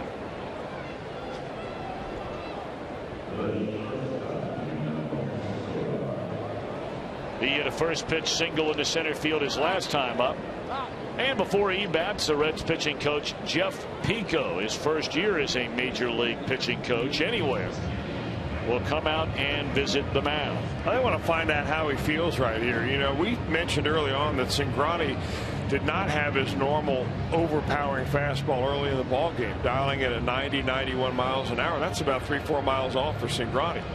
I want to make sure he feels all right. 86 pitches in the ball game, not all that many, obviously. Reds have got some activity down in that bullpen. But this is the same type of situation that we saw Cingrani really kick it into gear in the last inning. A base hit, a walk, 2 guys on, nobody out. He goes out and strikes out the next 2 batters and then gets out of the inning on a ground out. Escobar led the inning off in the 5th last inning with that base hit.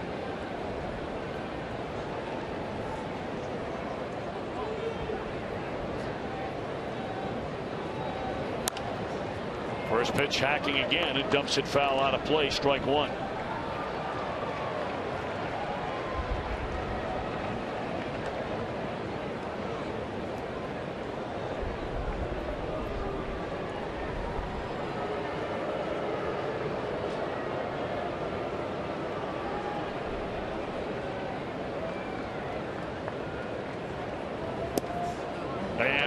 Back around the knees at 92 for strike 2, and Escobar has something to say to Dan Bellino.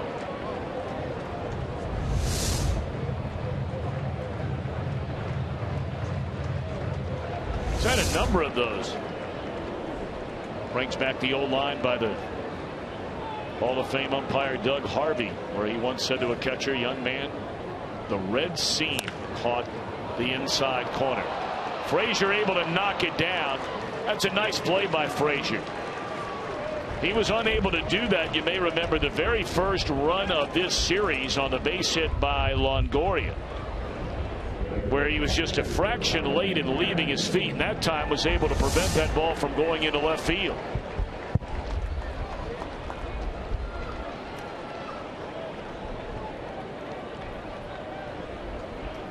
Well, if he doesn't get this ball, it means another run. But as it is, bases loaded. Now Ryan Hanigan up. Hanigan will make you throw strikes. He's already walked once. That was in his last at bat last inning against Cingrani. Well, that's 5 hits allowed now by Tony Cingrani in the game. Ball 1, and as we've mentioned before, he is on a streak of 20 consecutive major league starts without allowing more than 5 hits in any of them. No other pitcher has ever gone 20 straight starts allowing 5 hits or fewer over the last 100 years in baseball. 1-0 to Hanigan. Strike 1.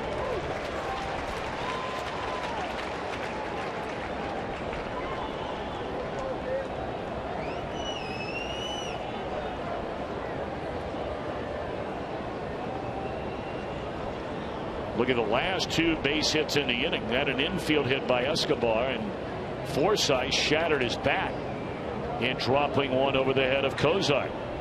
It's a big out right here. Reds leading by 6 in the 6th. 2-1. This is what he did last time he faced Hanigan. He kind of got out of his normal control mode, trying to maybe throw the ball too hard, thinking Hanigan has seen him so much that he's got some kind of special insight. And he walked him on pitches that were way up and out of the zone.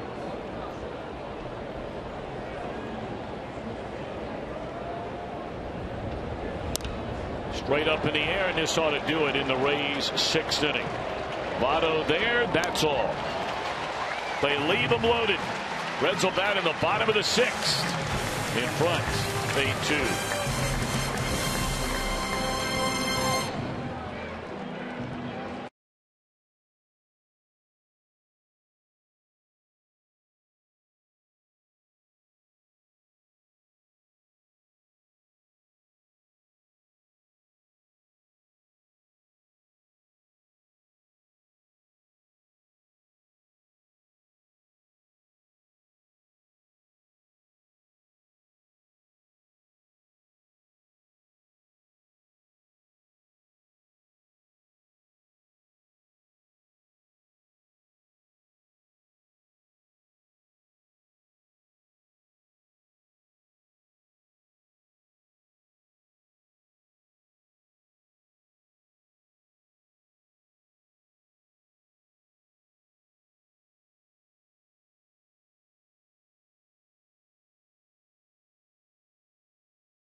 Reds baseball on Fox Sports Ohio, brought to you by JTM Food Group. Let's create great dishes together. By Toyota. For over 30 Toyota offers, visit buyatoyota.com and go for the save on Wing Tuesdays with specially priced wings all day at Buffalo Wild Wings. Statue of Johnny Lee bench right along Joe Nuxall Way. Right across the street from the very popular Banks. A lot of the folks from the Tampa Bay Rays organization made their way over to the Banks yesterday. Talking about what a great time they had. Hamilton thrown out. What a play that is by Yunel Escobar.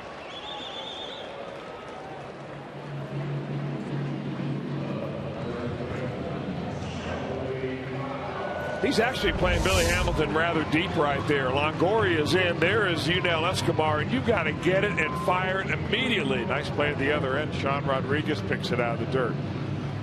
You're not going to see Billy Hamilton thrown out on a play like that very often. Boy, that is an outstanding play by Escobar.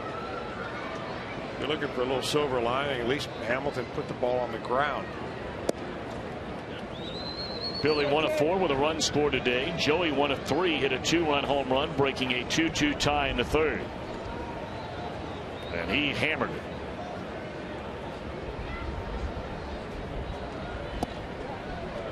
Eric Bedard, his second inning of work. He allowed an unearned run on a double, an error by the right fielder, and a sac fly from Devin Mesoraco. Mesoraco has knocked in 4 of the 8.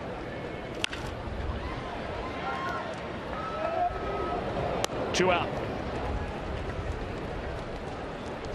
Pirates in town tomorrow night. If you're able to do so, why not come down to the ballpark? 7:10 tomorrow. Wandy Rodriguez against Homer Bailey. Good pitching matchup on Tuesday night. Mike Leake has thrown the ball so well against hard-throwing second-year right-hander Garrett Cole. And then it gets even better than that the following day game, 12:35. Johnny Cueto v. Francisco Liriano. If I'm not mistaken, that was a matchup in a one-game playoff last year. Indeed. And I would think that Johnny Cueto looking for a little payback in that game.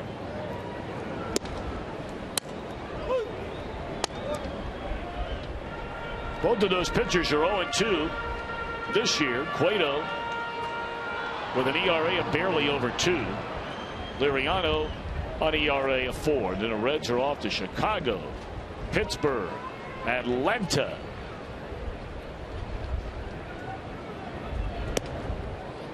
Tell you what, the Reds, not only a very difficult schedule in the month of April, but big games continue into early May.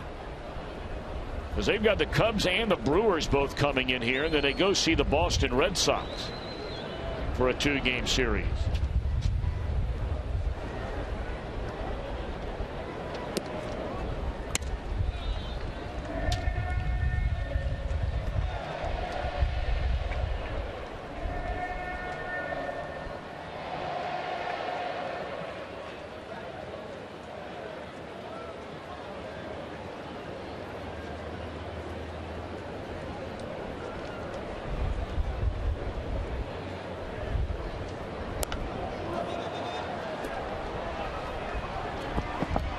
That went out of play off the bat of Brandon Phillips. 2-1. Brandon today 1 for 3. Had a single back in the third.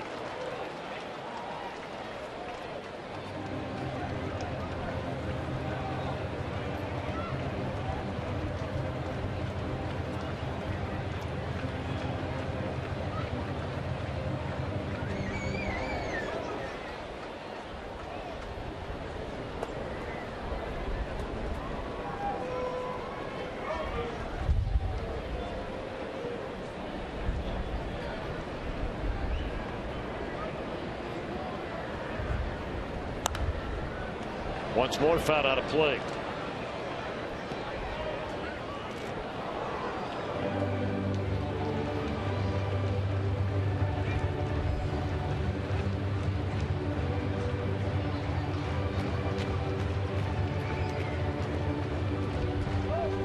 That wind really continues to pick up some steam, blowing out towards left center field, coming off the river.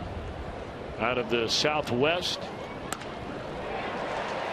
And that one into right center, and Brandon has the second hit today. Another 2-strike hit for Brandon.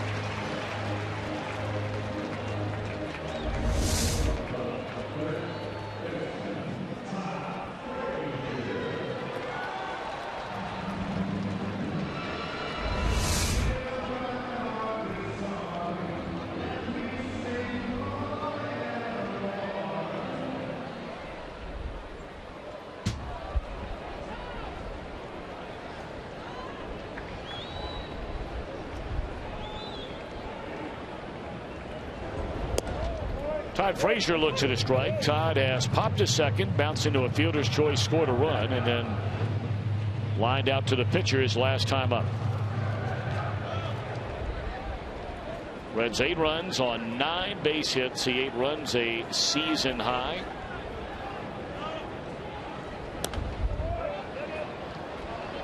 You know, David DeJesus played left field yesterday, and Todd, of course, played third base. 2 players on the field who went to college at Rutgers. Talked a little bit about his old coach, Fred Hill, who retired after 30 years at Rutgers. 37 years at the college level, won more than 1,000 games. And they nicknamed him Moose because he would always call all of his players Moose. Everybody. In fact, Todd said he talked to him last week, so we congratulate Moose Hill on a great college career, and Todd Moose can still keep in touch.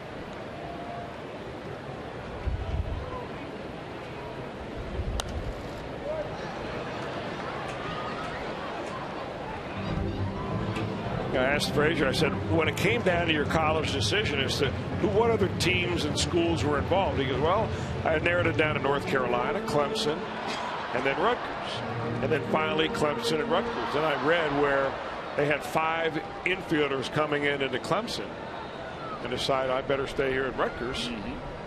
Not so sure that they were going to allow a Jersey boy in the starting lineup down there if it all came down to just head up against maybe some local kids.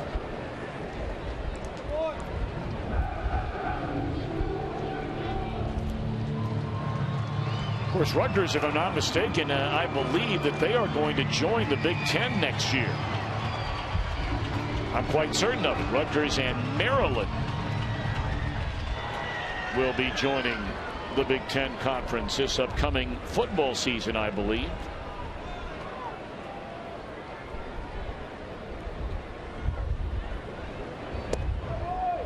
Two and two on Todd Frazier.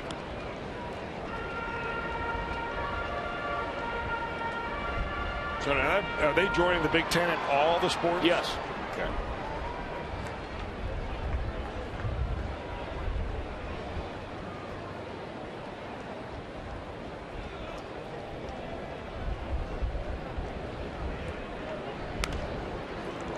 Popped up into foul ground, and Rodriguez runs it down in front of the stands, and that'll end the inning. A hit, a man left. We're off to the 7th. Reds in front 8-2.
Time to take a look at our Honda game summary.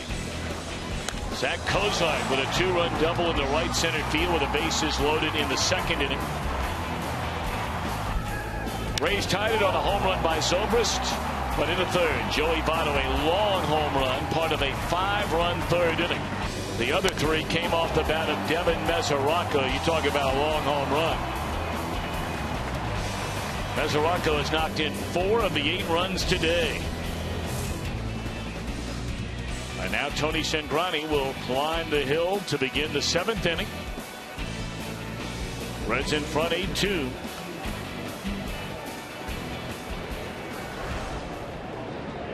Cingrani set to face Matt Joyce, who will come up to bat for Eric Bedard, who works 2 innings, allows an unearned run. You know, I'm not so sure that the leash on Tony Cingrani is going to be all that long in this inning. He's had runners on each of his last couple of innings. His control has been iffy today. It's been good enough, obviously, to hold the score down to 2 runs. But Brian Price, after seeing his offense struggle so much, is not about to let this one get away by hanging with his starter too long. 2-1. This is Cingrani's 8th career start where he has pitched at least into the 7th inning. 5 of those he's completed the 7th inning, and 7 innings so far for this young man still represents a career high. And Votto, did he make the catch? Yes, he did.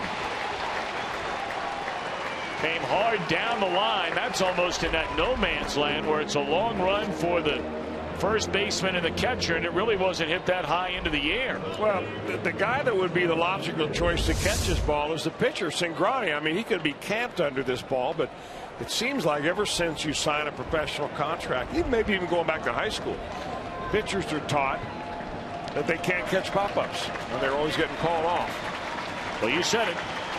Cingrani will get the hook and gets a tip of the cap. Nice round of applause. Boy, this young man, he has been so good in such a short stint in the major leagues. And still that stretch will continue where now it is 21 consecutive starts where he has not allowed more than 5 hits in any of them. The longest such streak in that manner over the last 100 years in Major League Baseball. A job well done, Mr. Cingrani.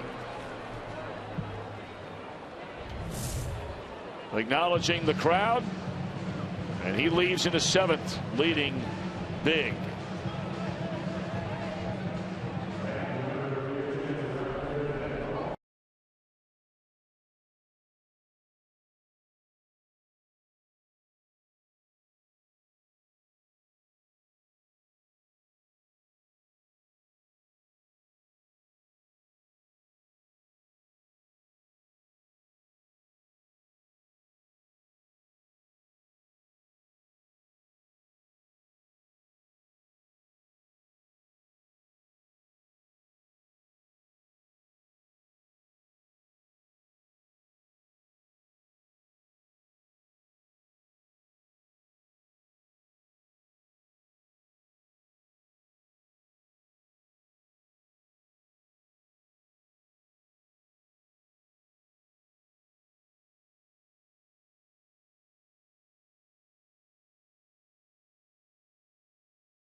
Third innings of 5-hit 2-run baseball, fanning 6, walking 3, and he will give way to a young man who You know, given this opportunity, Chris, and we've been talking about it since the very beginning of the year, what with all the injuries to the Reds bullpen, either guys step up or they don't.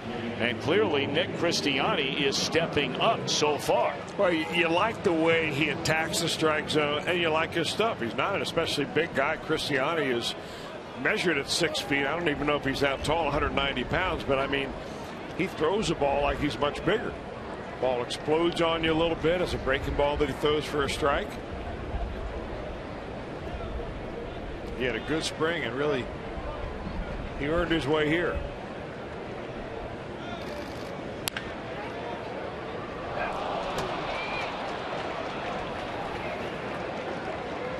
James Loney bounces one under the glove of Votto, who appeared to be right there and then went to the seat of his pants.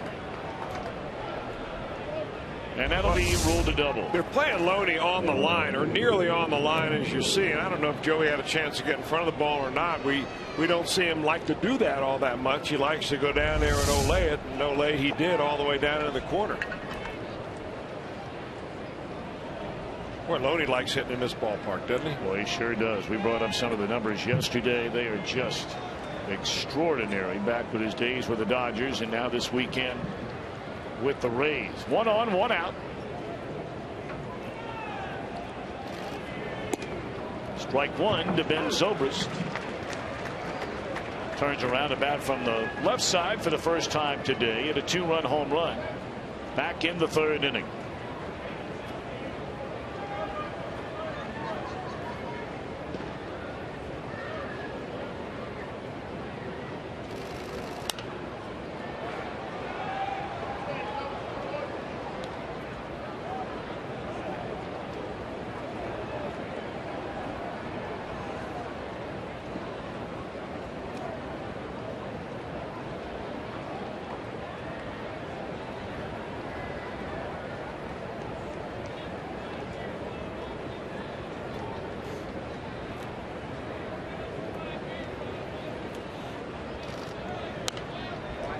Yeah, I wonder if Ben Zobrist's hands are still rattling a little bit. When he faced Cingrani last time up, this one's worth looking at again. When you get sawed off, sometimes you break your bat, and sometimes it just gets sawed off.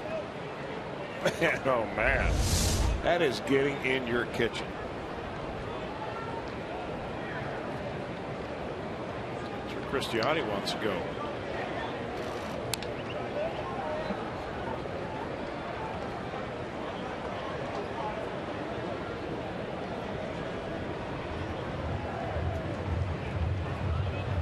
Well, you know, we just received a note about that rather bizarre play that we saw. The base running, you may remember, certainly wasn't pretty back in the Reds' 2nd inning, where they had a pair of runners thrown out at the plate on the same play, excluding automatic double plays because of batter interference following a 3rd strike where the catcher gets both putouts. We are told that it's so uncommon. That play only occurred twice all of last year among all the games played in Major League Baseball. And Tampa Bay was involved in one of those 2 games. They were running the bases when Detroit's Alex Avila did it on June the 5th. And then Colorado's Yorvi Torrealba did it against San Diego on August the 14th. So they actually do keep a toot bland stat in baseball. Did not know that. Or toot blonde, if you prefer that.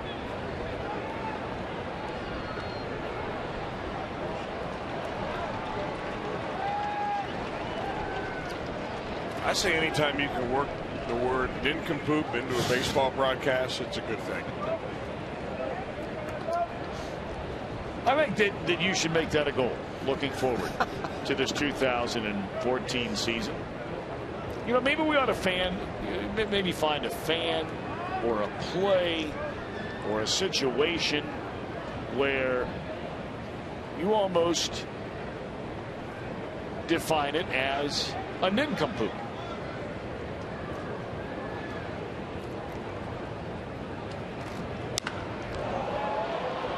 This one is in the air way back into right field, and it will fly out of here. Zobrist, a 2-home run game, one from each side of the plate. And that makes it 8-4 here in the 7th inning. First runs allowed by Cristiani this season. Well, you can see now why Joe Madden wanted to keep Ben Zobrist in the lineup. He was the second baseman the last couple of days. He's now in left field today. So, you know, he hadn't played left field all spring training. He did play there some last year. They want his bat in there and going deep from both sides of the plate. Now, that is something to write home about.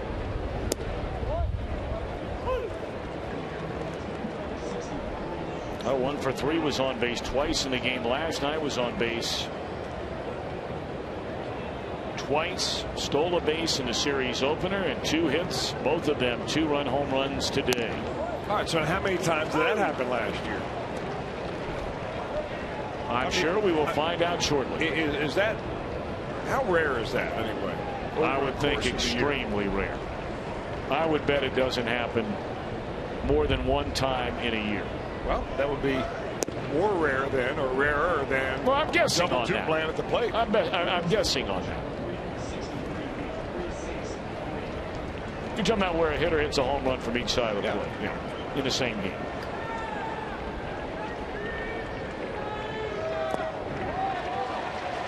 Gone swinging is Desmond Jennings, and that's a second out here in the 7th. That's what the Reds are looking for here, are outs. Somebody to come in and throw strikes and not give the Rays an opportunity to base on balls themselves back into the ball game.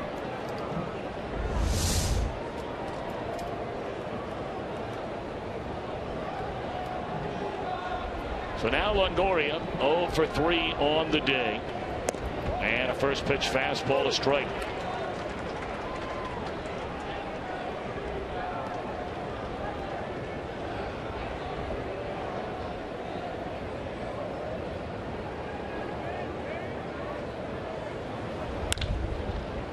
Cozart will handle the ground ball, and that's all for the Rays in the 7th inning. They get a 2-run home run by Zobrist.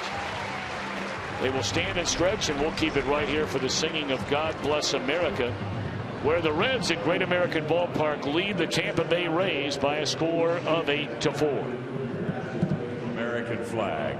Major League Baseball, the Rays and the Reds salute the men and women of our armed forces, as well as those who serve to protect in our local police and fire departments. At this time, please help us honor these brave men and women and all our veterans of service as we welcome saxophonist Jordan Woody for a special performance of God Bless America.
Well, the Reds and Buffalo Wild Wings have teamed up to bring fans Wild Wednesdays, a season-long blazing hot deal. You can get a Reds ticket and a B-Dubs food voucher for every Wednesday home game for as low as $19.50. Now, Wednesday, April 16th, that's a day game against the Pirates.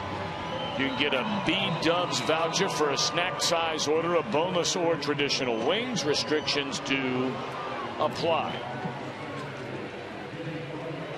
Tampa Bay brings on its 5th pitcher of the afternoon, a one-time All-Star closer in San Diego. It really wasn't all that long ago that Heath Bell led the league in saves with 42 of them. Been a little bit downward ever since for Bell. He had 42 in 2009 and then saved 47. 2010, last year with the Padres, he saved 43. He came over here to Tampa Bay in the same deal that sent Ryan Hannigan from Cincinnati to Tampa Bay in the three-way deal that involved Arizona. David Holmberg, the left-handed pitcher, is what the Reds got out of that deal. He's down in Louisville. Joy stays in the game to play right. They move Myers over to center. Loney in the game at first, and now Heath Bell on the mound. Of course, he left to go to Miami. That's when they spent a fortune, knowing they were moving into that new ballpark, talking about the Marlins. And Heath Bell was one of the crown jewels of that free agent class. You may remember Jose Reyes was coming on board, and Mark Burley, among others, and it could not have gone worse for the Marlins or Heath Bell. Wound up losing his job there, and they shipped him off to the Diamondbacks. And part of shipping him off to the Diamondbacks, the Marlins paid $4 million of his salary. And even here in Tampa, the Marlins are paying $4 million of his salary. The Diamondbacks are paying $500,000 of his salary. And the next interleague game that the Rays will play will be against that Miami Marlin team. So you'll have possibly a situation where the Marlins are paying Heath Bell to pitch against them. One of the strange economic things that go on in today's game of baseball. 2-2 to Jay Bruce. Been on base all 3 times. Has scored 3 runs. 2 walks and a double. I could use nincompoop in that sentence. Yes, you could. But who would you apply it to? The Marlins?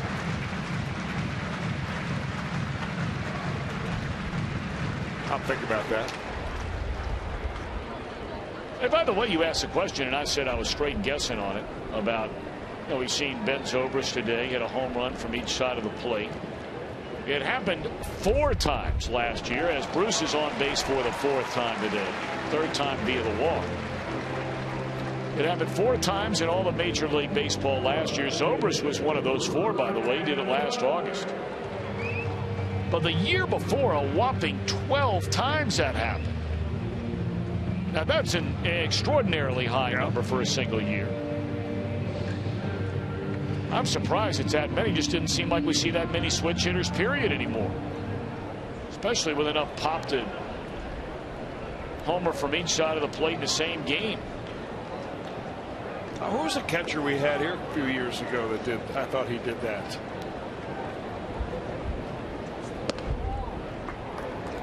Javier Valentin. I thought he did that. I'm probably wrong, but I thought he did. Well, we know he had enough pop to do it, nothing else. Took a hack. That's for sure. He had some big home runs for the Reds. Sure did. Yeah, the guys that that come to mind, the others that did it last year besides Zobrist, Carlos Beltran. He's been one of the great switch hitters ever. Headley out in San Diego, although his production's really fallen off after the great year in 2012. And then our buddy up in northern Ohio, Nick Swisher.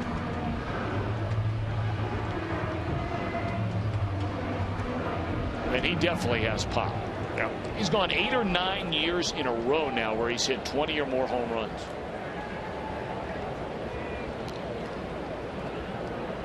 One and one to count. Bottom of his 7th inning.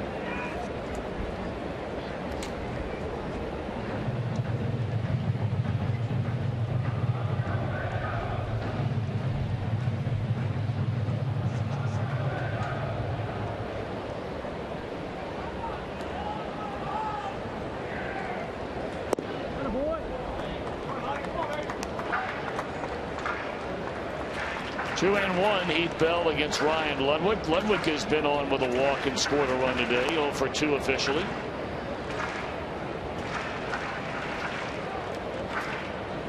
Reds with a 4-run lead batting in the bottom of the 7th inning.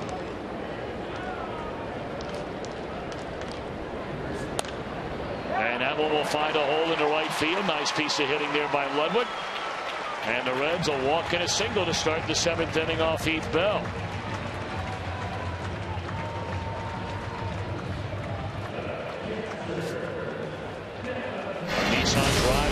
Devin Mesoraco. Second level, the second deck. Catch made by the fan out there at Dandy. A walk, a 3-run home run, and a sac fly RBI today for Mesoraco, and a chance to add to that total right here and right now.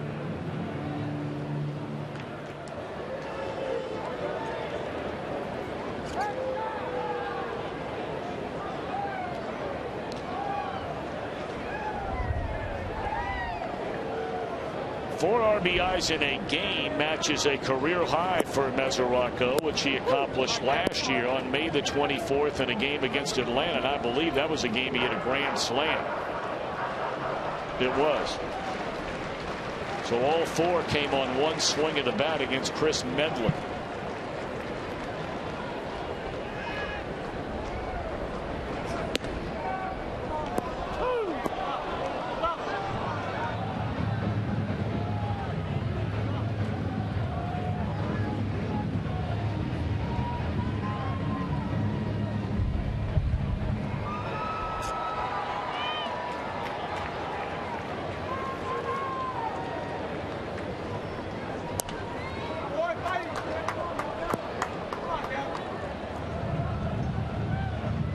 Reds have drawn 6 walks today against his Tampa Bay pitching. Now granted, not nearly the stuff or the reputation by the quintet we've seen today compared to the Tampa Bay starters the first 2 games of this series in Price and then Alex Cobb yesterday.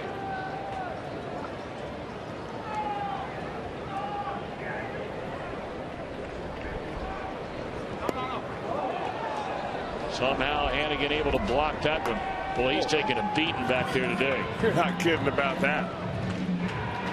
I mean, we've seen some wild pitches today that have barely made the dirt.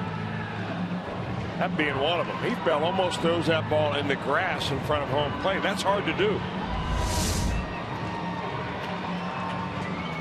And how you block that ball without letting runners advance, it's amazing.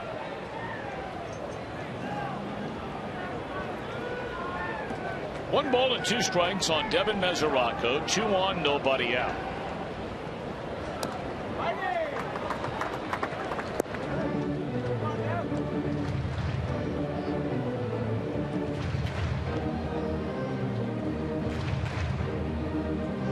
Well, Chris, you wonder as a fan, and that's all we are up here. I mean, you're a baseball fan. We happen to get paid to talk about it here, and thankfully so. But I think a lot of people, they look at a guy like Heath Bell. Now, granted, he was pitching out there in San Diego. That's a pitcher's paradise. But, I mean, it wasn't like he was giving up balls or being caught on the warning track. This guy was wearing people out. There's a slow roller.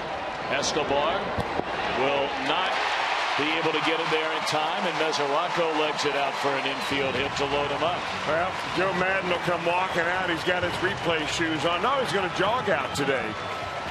They're going to probably challenge this call if they look back into the dugout and get a sign from whoever their video coordinator is. Let them know whether it should be reviewed and whether Madden asked for it. Well, he's over there to visit with Jim Reynolds. The umpire made the call. Now he's looking back into the dugout. right now, and somebody in there is going to give him the sign yes or no, and I guess the sign was yes. We ought to go ahead and review it.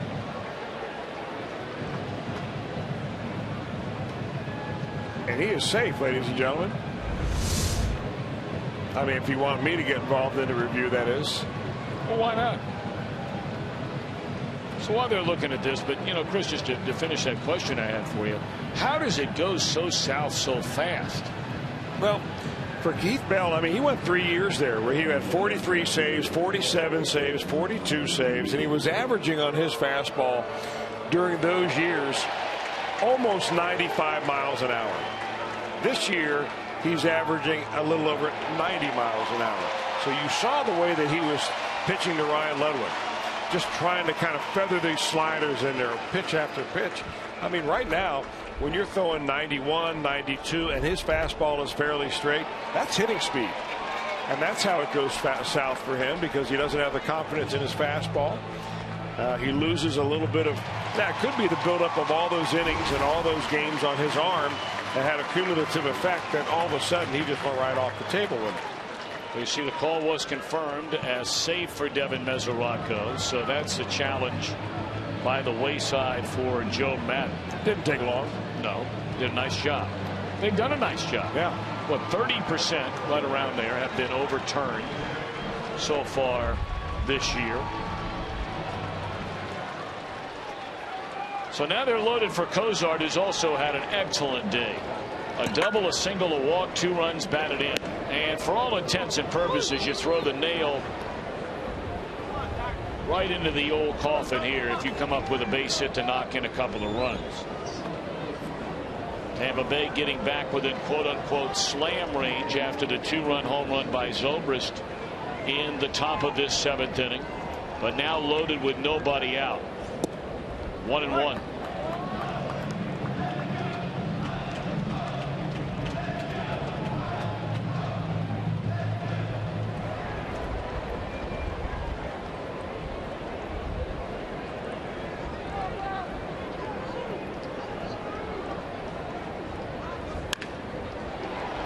Well, this isn't going to do it. That's the old 5-3 and attempted 5-2-3 double play, but they get the force out at home for the first out of the inning.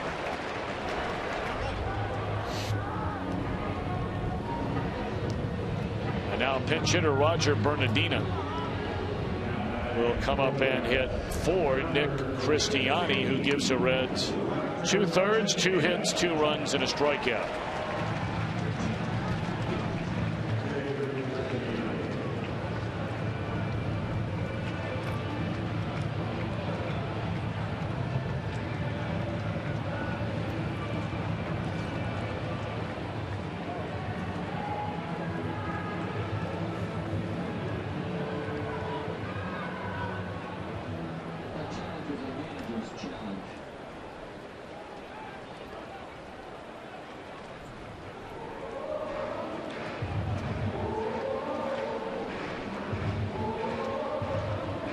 Meeting out on the mound. Yeah, they're talking about defense in that meeting. No pitching change here. They're going to bring the infield in and hope that they can get a ground ball out of Bernardino and then again come home to try to cut off that run. They're 4 runs down right now, and I think that Joe Madden really wants to keep his team within slam range.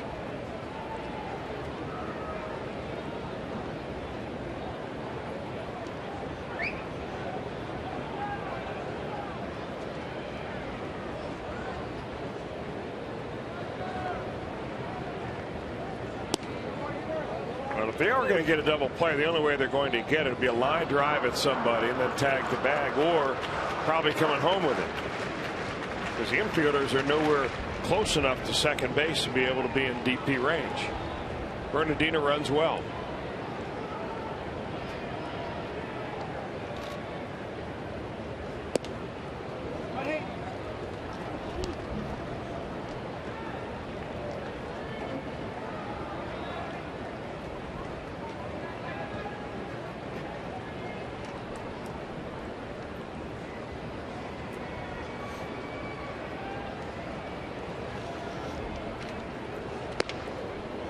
Two and 1 to Bernardino, 1 hit in 12 at bats, has an RBI. That was a run scoring double.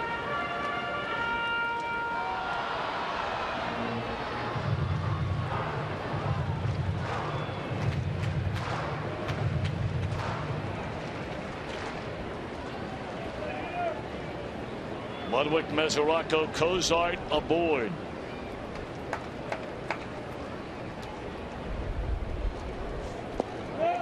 Went around 2-2. And he's done nothing but throw that little slop up there this entire at bat.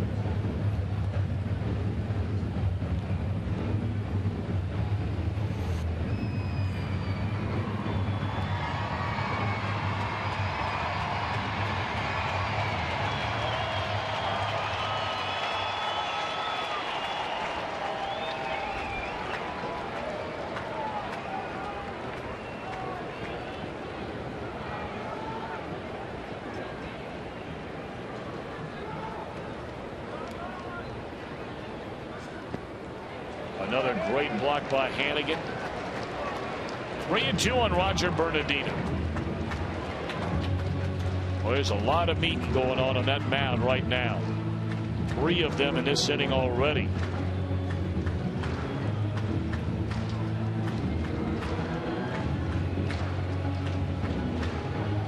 Boy, Heath Bell not exactly in a hurry to deliver one at the plate, is he?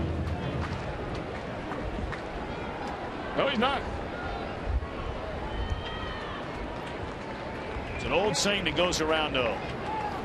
The longer I hold it, the less chance they have to whack it. And in this case, he gets Bernardino to chase down and away. And that is a huge second out. So the Reds had him loaded with nobody out. Cozart, a fielder's choice ground out. Force out of the plate. Bernardino a strikeout. And now it's Billy Hamilton. You know, Billy Hamilton made it out on his first pitch that he saw in the last at bat. Actually, in the 4th inning when he hit a fly ball to center field. And with runners on base. I really think that he ought to be very patient up there, even in this situation. Why don't you take a look at Heath Bell? You get the release point, see your timing. This is the first time around the league for Billy. Last time he saw Heath Bell, he's probably remember him sliding into the pitcher's mound during the All-Star game.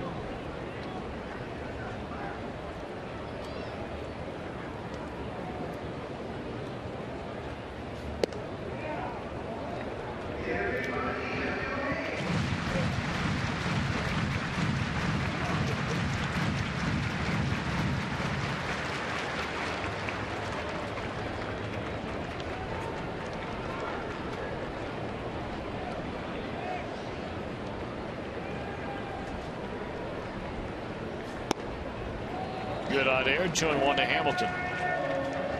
All right, now you've seen every different kind of pitch that Heath Bell will throw you. Get something you like, swing it.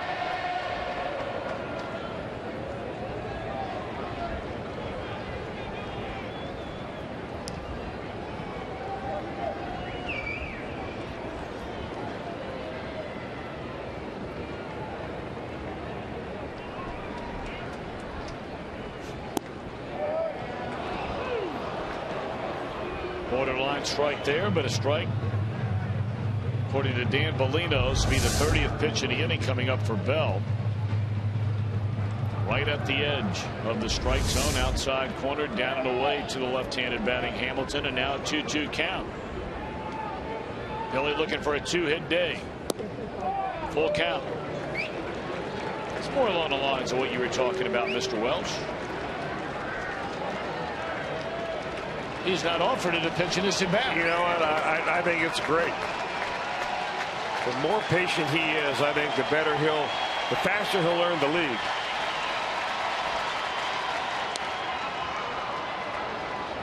But we saw him do that all day long in spring training. Work the count deep, go to 2 strikes.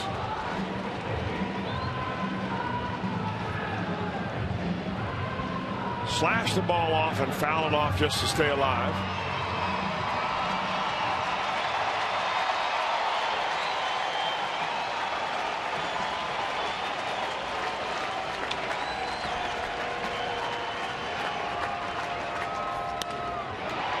And he lifts a fly ball into left field.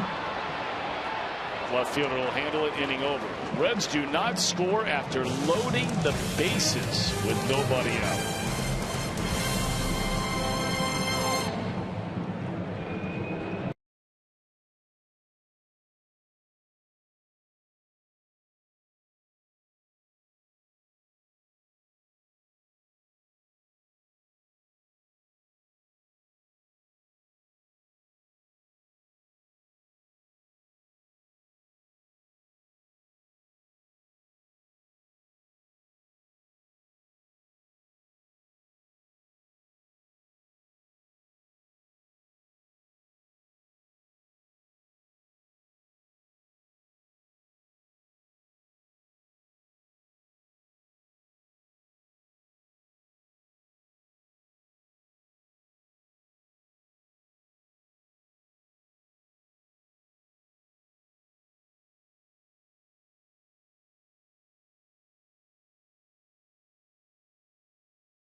First through the fourth and take advantage of the first Reds 4 for $48 ticket offer of the season. Purchase 4 view level tickets for only $48 and receive 4 free Reds hats. Cheer on your Red Legs when they take on the Brewers May 1st through the 4th. For tickets, call 513-381-REDS or visit reds.com/4 for 48.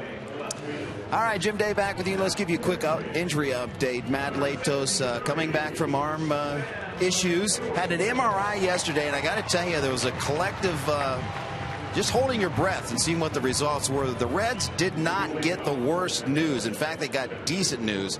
He's diagnosed with a flexor mass sprain, and they are going to shut him down for 10 to 14 days. Now, this is a significant setback, but it beats the fact that they say that it does not need to be surgically repaired. But going forward, anytime you have an arm issue, you never know what's going to happen in the future.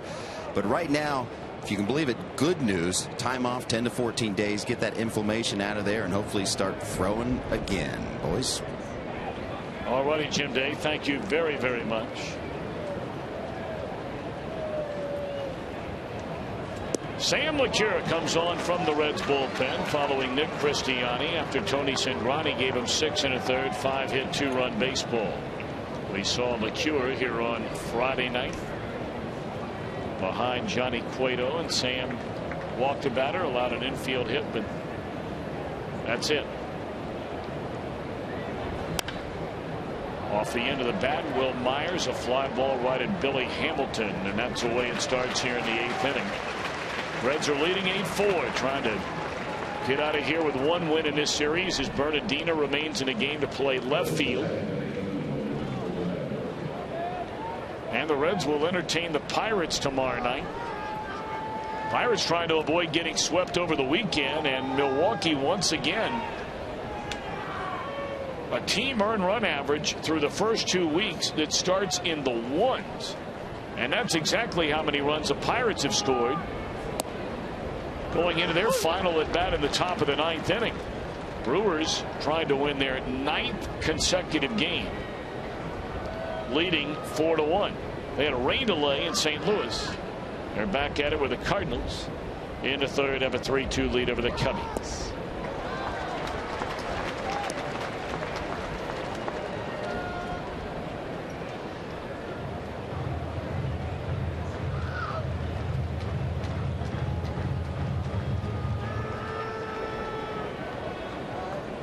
We're talking about homering from each side of the plate. The last time an opposing player did that here at Great American Ballpark, you've got to go back a long time. 2006, Jimmy Rollins did it. As there's a ground ball out by Forsythe, 2 away here in the 8th inning. Rollins, actually it wasn't in this ballpark, it was in Philadelphia, so it was the last opponent to homer from both sides of the plate in the same game against the Reds. August 12th of 06, off of Elizardo Ramirez and Eddie Guardado.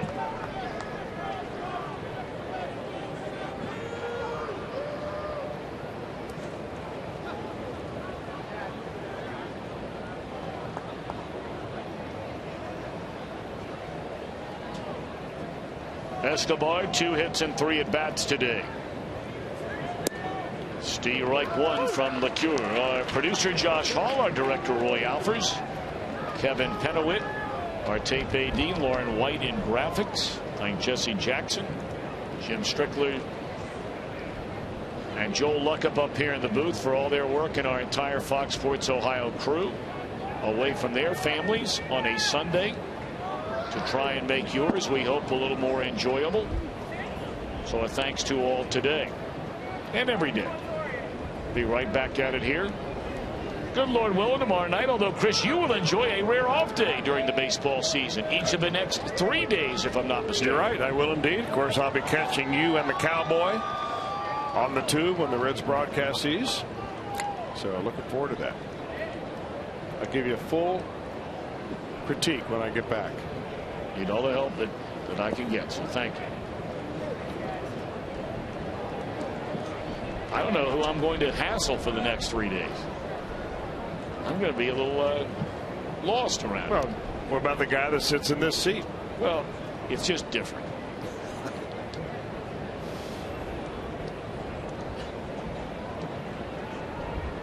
Well, I'll miss you, partner. No doubt about it. You will be missed very much. 3-1. Well, we'll welcome Jim Kelch back. We've not seen Jim much the early part of this season so far. I know he was with you in New York last week, but I think those are the only 3 games he's had a chance to be with us this year. It's always great having him part of our Reds broadcast team.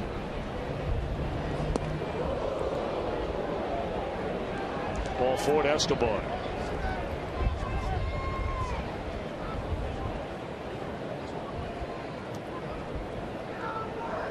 Escobar appeared to take a long look out at Sam LeCure, implying or thinking that he didn't like that very much. LeCure following his path up the first base line. Fox Sports Ohio will break it down right after the game. Reds Live brought to you by King's Honda.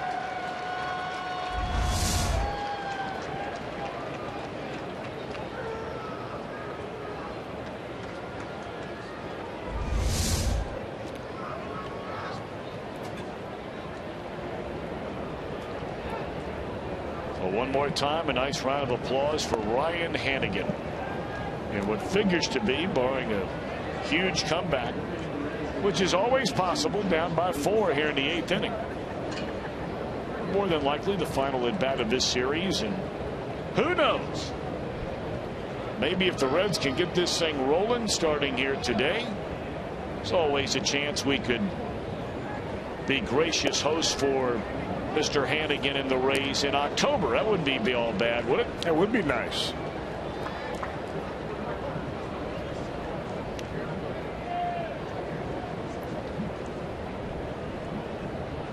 Of course, most Reds fans don't care who the opponent is as long as you're playing in October.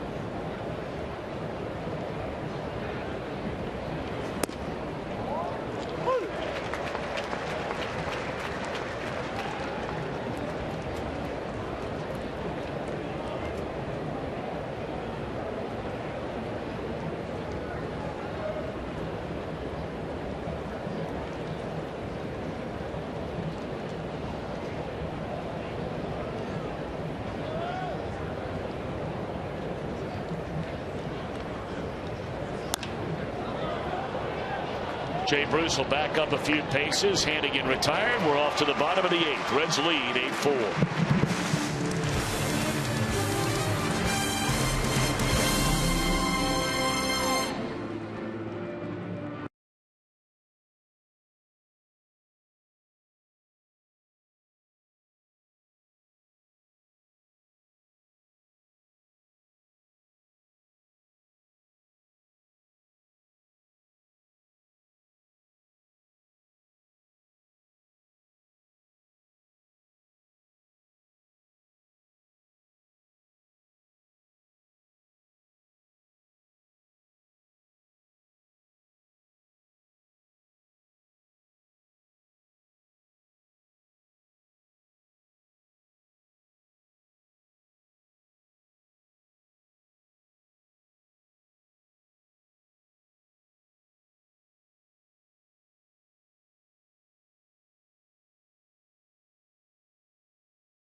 Premier beer money presented by Yingling Light Lager. Find out if Cincinnati sports fans can win some extra cash with host Ashley Collins and Steve Caminiti as they test local fans to see what they really know about their favorite teams.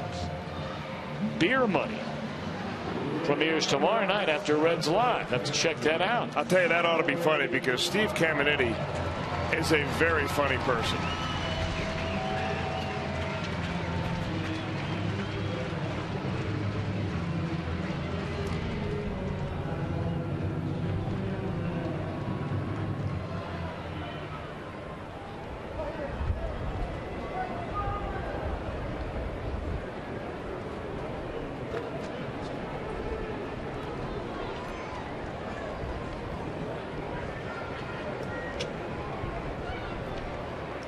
Joey Votto 1 out of 4. Heath Bell still out there on the mound for the bottom of the 8th, and the Reds have an 8-4 lead. A Miller time moment, 2-2 game, man aboard in the 3rd inning, and Votto just lays into one. Out of the green grass in the deepest part of right center field.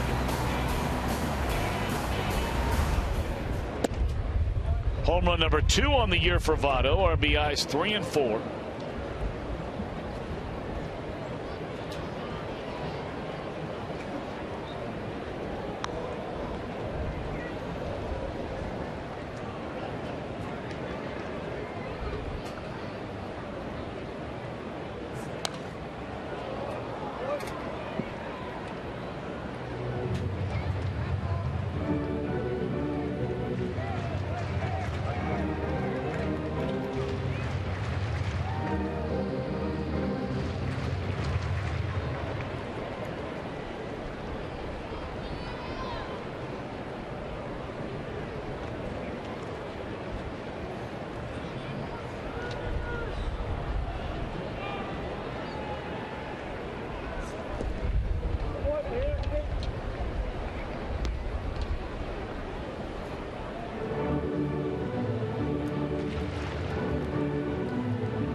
Two and two on Votto.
And that pitch got a piece of Votto, so he will be awarded first base.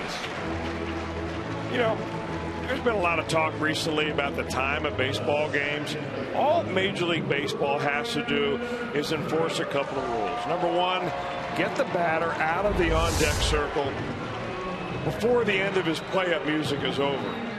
And we don't need Inagata to Vita, the long version, by the time the guy gets there. Secondly, the pitcher has, according to the rule book, 12 seconds to get the ball back and be ready to pitch. Heath Bell in this inning is typically going twice that on every delivery.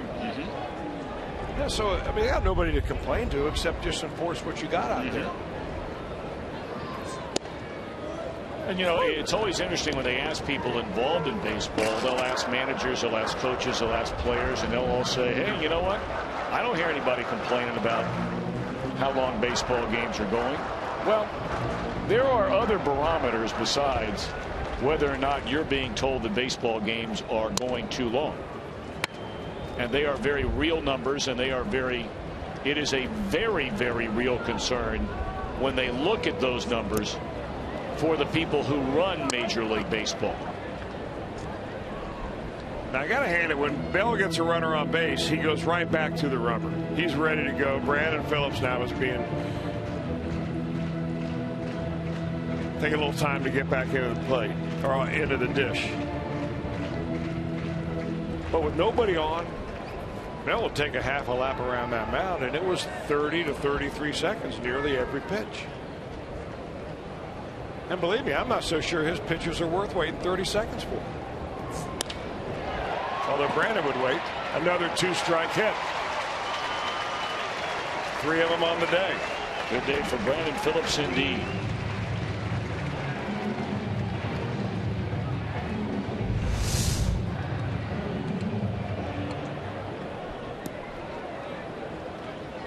It's going to be all for Heath Bell.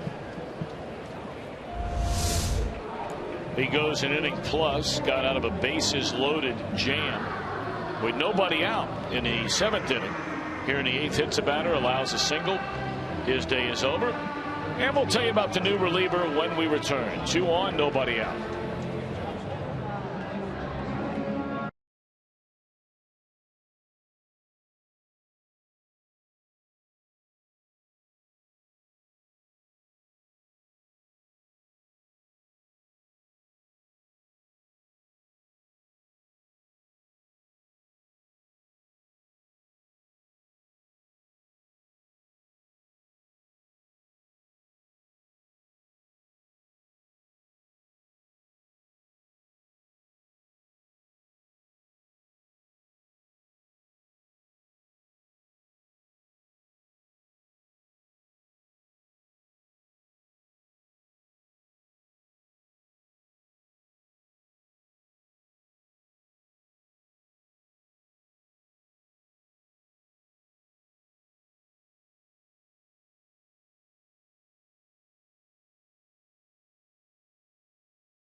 Your photos using hashtag #OhioFanPhoto. Let's take a look at our photo of the game, brought to you by AT&T. Mallory, thank you for your photo. We appreciate it. Hope you're having a great day today. Well, local boy here, born in Covington, Kentucky. Collegiately pitched at St. Catherine College and then transferred to Northern Kentucky University. Josh Lukey comes on for the Rays. Got a good arm, I'll tell you that. A young man that I've gotten a chance to see over the years, working out over at Champions Baseball Academy, and he worked a lot with Mike Bricker, the general manager over there, and his dad is a part-time scout, I think, for the Texas Rangers. Bill Lukey, great guy, and I'm sure he's just thrilled to death to be back here in Cincinnati, playing right across the river from where he grew up. Says in the media guide that he is a huge fan of the Cincinnati Bengals. And I would bet the ranch that there's a part of him that is still a big fan of the Cincinnati Reds, although not necessarily right this moment.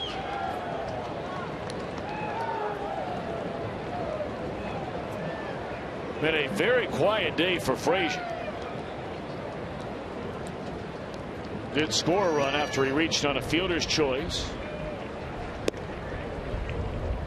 2 balls and a strike. Votto at second, in by a pitch to begin the inning.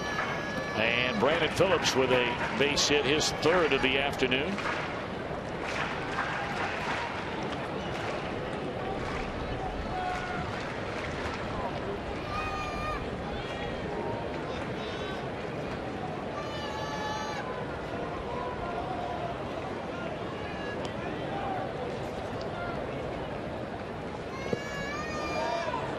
They appeal and Frazier went around.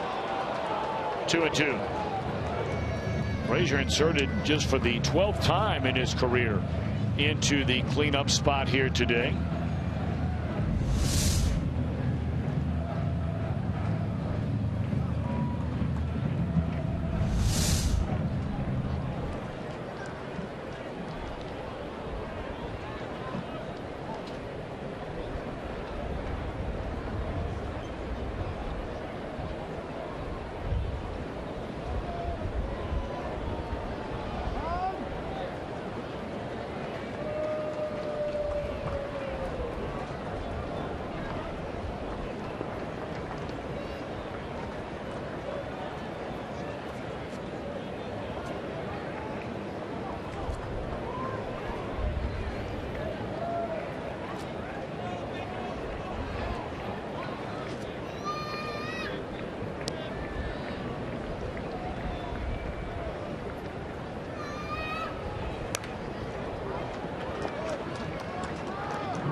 Two and two once more on Todd Frazier.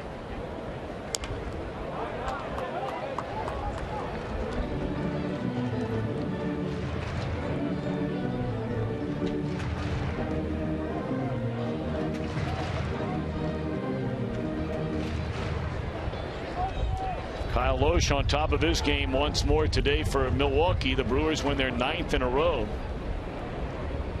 A clean sweep of the Pirates over the weekend. 4-1 the final.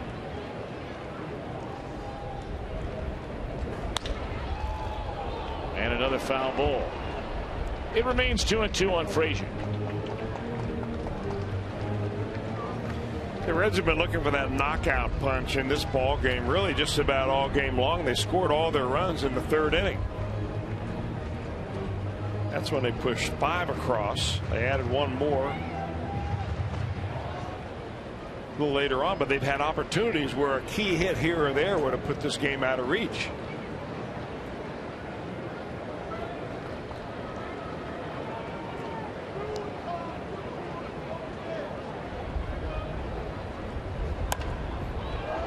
Back up the middle, and they get the force out at second. First out of the inning. So 1st and 3rd with 1 away. A nice play right there by the second baseman, flipping the ball behind him. Logan Forsythe playing second base today. First time in the series he gets over there. He just kind of flips it behind him to the shortstop. Escobar covering.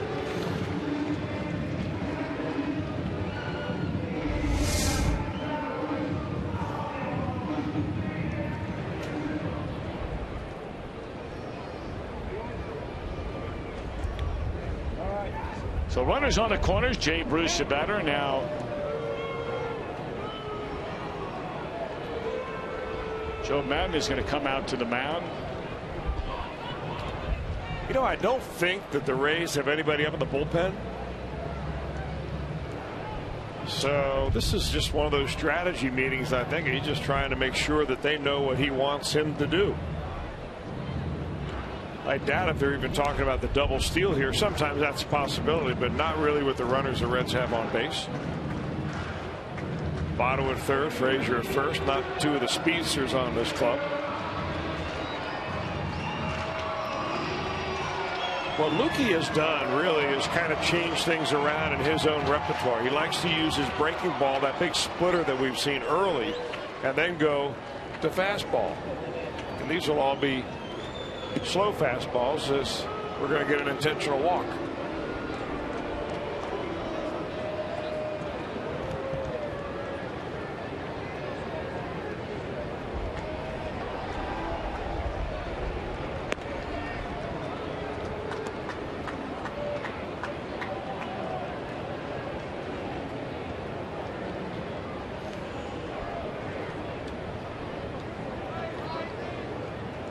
I wonder if that meeting with Joe Madden was something like, hey, Josh, we're thinking about walking Jay Bruce right here. You feel comfortable throwing strikes with the bases loaded.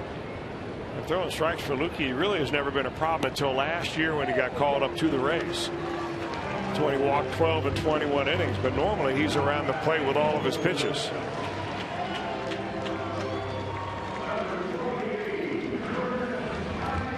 Chris Heisey going to come up and bat for the pitcher, Sam LeCure, who works a scoreless inning with a walk. Jay Bruce, by the way, 5 times on base today.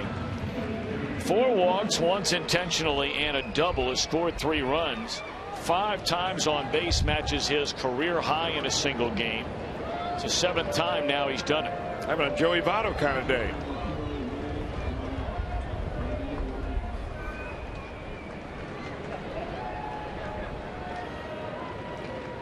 So Heisey waiting with the bases loaded and 1 out. You may remember, as Chris pointed out earlier, the Reds had the bases loaded with nobody out in the last inning and did not play to run. They're loaded with 1 out here for Heisey off the Reds bench.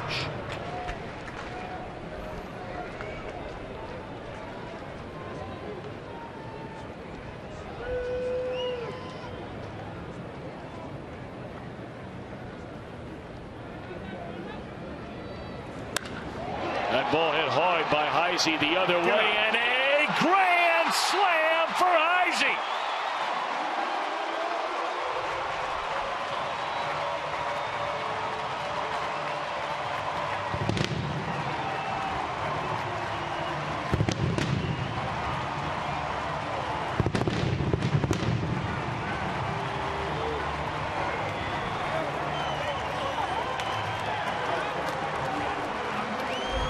Career grand slam for Chris Heisey. Boy, and going the other way too, that's got to make him feel so good.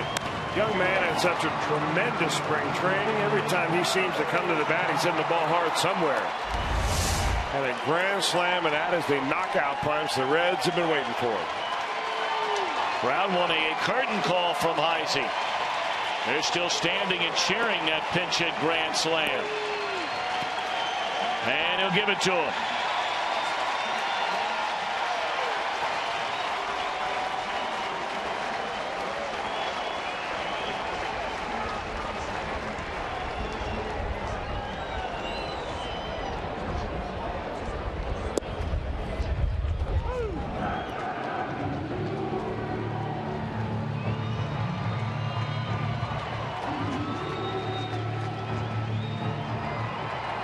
So now Mesoraco's had a monster day today. 4 runs batted in, including a 3-run home run. And a lot of the folks who have been waiting for this Reds offense to get it rolling have enjoyed season highs, 12 runs and 13 hits. Their prior bests were 6 and 10.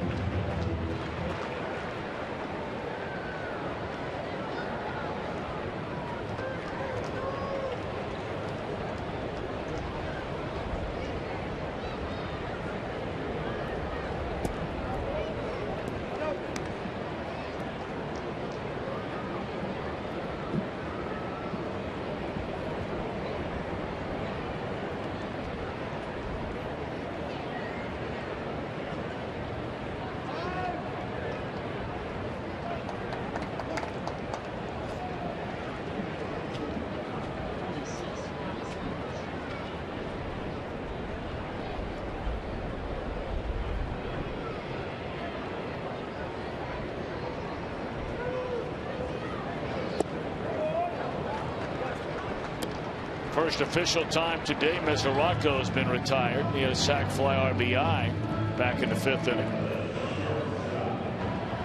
So 2 away here in the bottom of the 8th inning.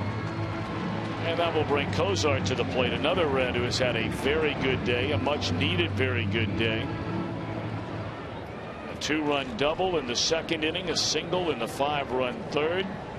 Drew a walk in the 5th and bounced into a fielder's choice in the 8th.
Another great crowd today, 34,307.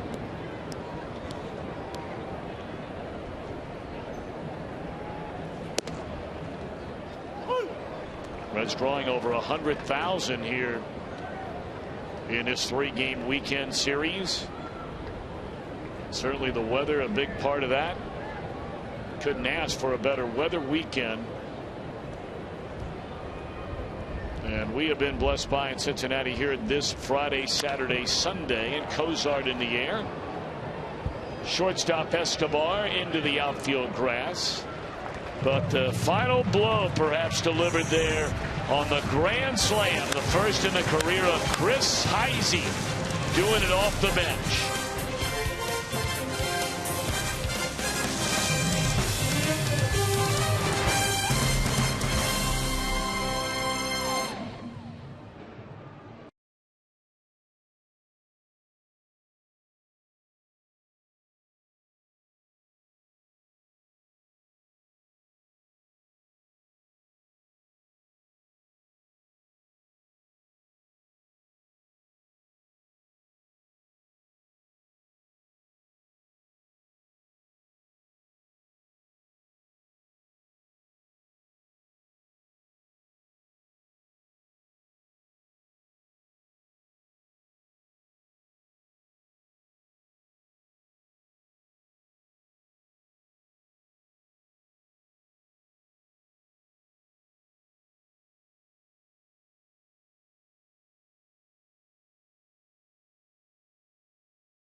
Big day for the Reds here today. 12 runs, 13 hits. And they have a 12-4 lead as the Rays come to bat in the top of the 9th inning. And the new Reds pitcher following Sangrani Cristiani Liqueur is Curtis Parch. Little by little, Curtis Parch, it looks like he's maturing as a major leaguer. Made his major league debut last year. Pitched 14 games overall for the Reds. Gave up a bunch of home runs. And actually, only 17 hits in 23 innings, but 8 of the 17 hits were homers. But he's thrown the ball very well, and a couple of times he's been out there covering 3 1/3 innings. Walked 1, struck out 2.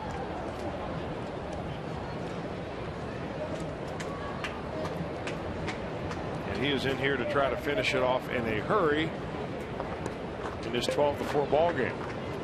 Matt Joyce, a batter. And a first pitch fastball, 97, strike one. He doesn't look like he's throwing that hard. I mean, he's just such a big guy, Parch is. 6'5", 240.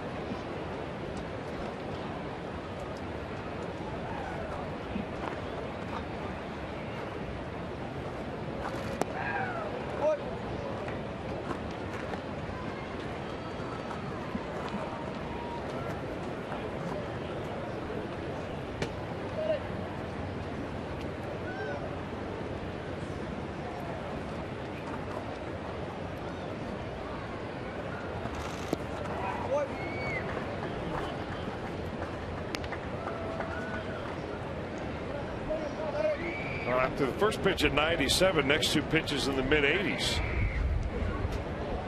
I'd check to see if Matt Joyce can turn on a 97-mile-an-hour fastball. You're up by 8.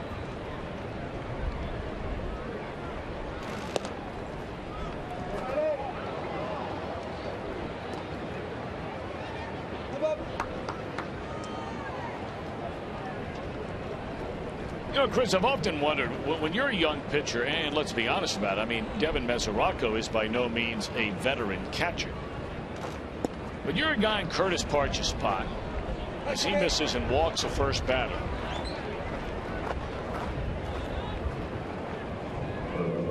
Curtis Parch is no dummy. I mean, he can read the writing on the wall that as the Reds get healthier in that bullpen, spots down there will be precious and few. Like Nick Christiani trying to impress his manager. Trevor Bell, we saw him in that spot up until he was just put on the DL while the team was in St. Louis. To build on your point, but a question. When you come in and you throw your first fastball at 97 miles an hour, and then the catcher puts down back-to-back breaking balls, when you are standing on the mound, are you in a position as the pitcher on the mound to say, no way, it's going to be the gas? I'm not saying that facetiously. I sincerely mean that as a guy who's trying to make his way to becoming a regular major league pitcher. Right. Well, you're caught in a tight place there. There's no question, because Mesoraco's the #1 catcher. He's been over the scouting reports on these guys. He's been catching all game long. He's caught 2 of these 3 games in this series. And does he know what's best for me? Well, that one at 98 will drive Bernardino to the base of the wall, but it's an out. But I can tell you, when you're throwing 97 and 98 miles an hour, there's nobody in that bullpen that the Reds have right now that throws that hard. So you might as well use that gas that you have to your advantage. I mean, that's what got you here. Curtis Parch didn't sign a professional contract when he was drafted by the Reds in the 26th round of 2007 because he had a good curveball.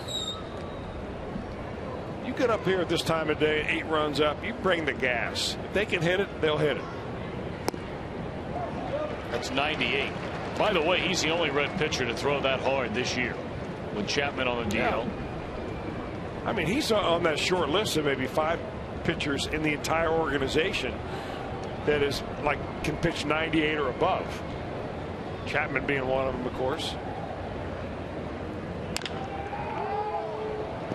That one at 97. Off the ankle. That's got to hurt.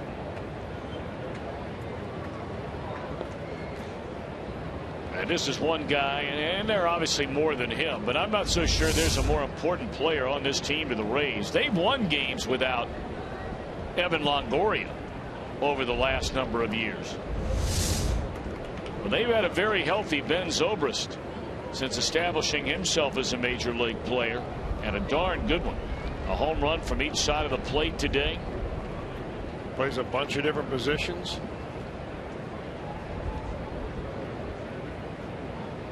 This guy's a good player.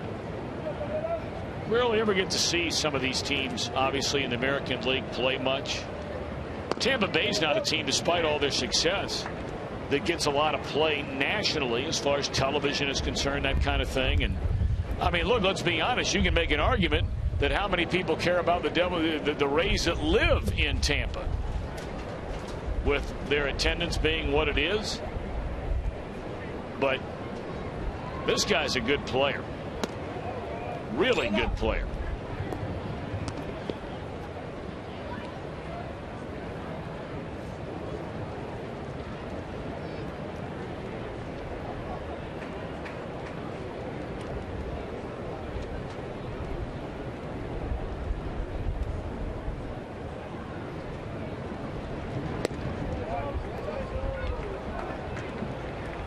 Of course, some might say, Chris, I just caught myself saying it. Some might say it was turning away from the devil. When they opened this franchise, they were known as the Devil Rays. They lost over 90 games every year with that nickname. And only once did they finish out of last place in the American League East, when they dumped the devil from their name. That year they went to the World Series. They've been there again. Haven't won it yet. but they have averaged 91 wins per year since dropping Devil from their nickname. And there's strike 3 called, and Zobrist thought it was ball 4.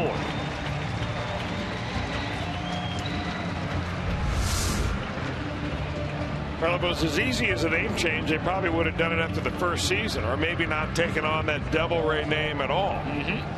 But I think they also, Tom, if I'm not mistaken, changed ownership, changed decision makers in the baseball front office. But I think a lot of people prefer it the way it is right now, as the Rays.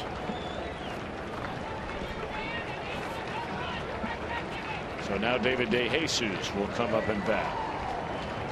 Got 1 start in this series.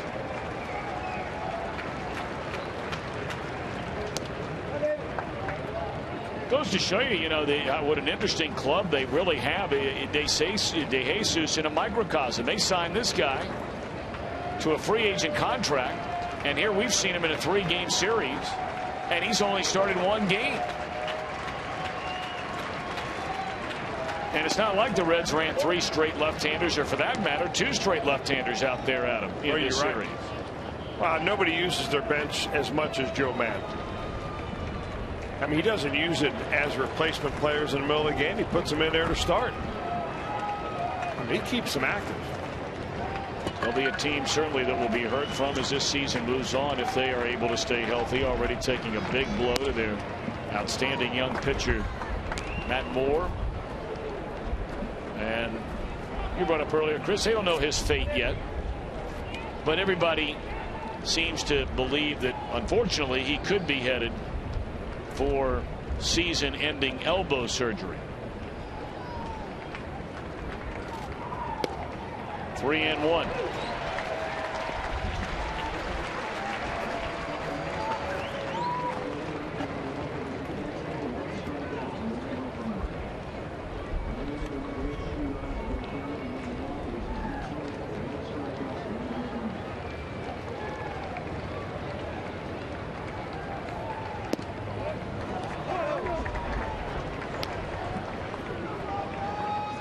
Well, you're getting a look at a reason why Parch has been spending a lot of time in the minor leagues, despite the fact that he's throwing 97, 98 miles per hour. Walking into a game with an 8-run lead, and you walk 2 batters in the 9th inning, and Jeff Pico's going to talk it over with him.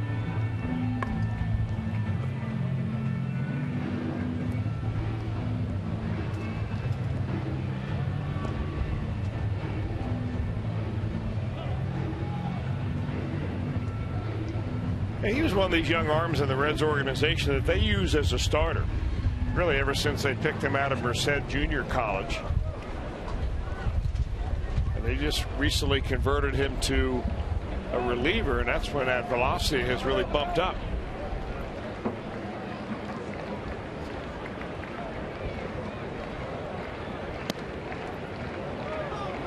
But I mean, he's the type of pitcher that you like to have in your bullpen, because it seems like middle relievers now, you bring in a guy in the 6th or 7th inning or the 8th inning, and he's just bringing gas. And then if Chapman is healthy, you bring in, and he's throwing ultra gas. But you got to be able to throw it over the plate. He just looks a little bit long in his delivery right now. A little bit too quick with the front side and too slow with the backside.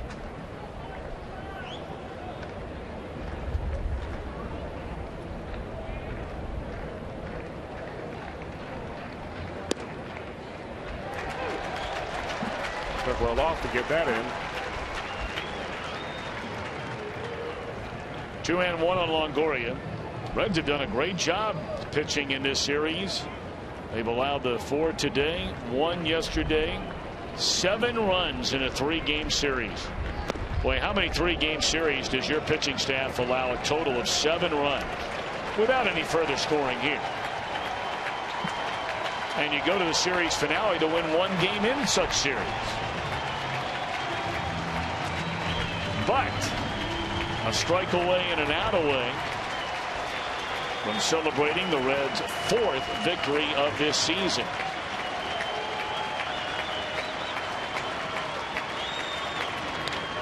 On the ground, down to Frazier, and that is that. So a big day with the Reds bats. They win it by a final count of 12-4. Back in a moment.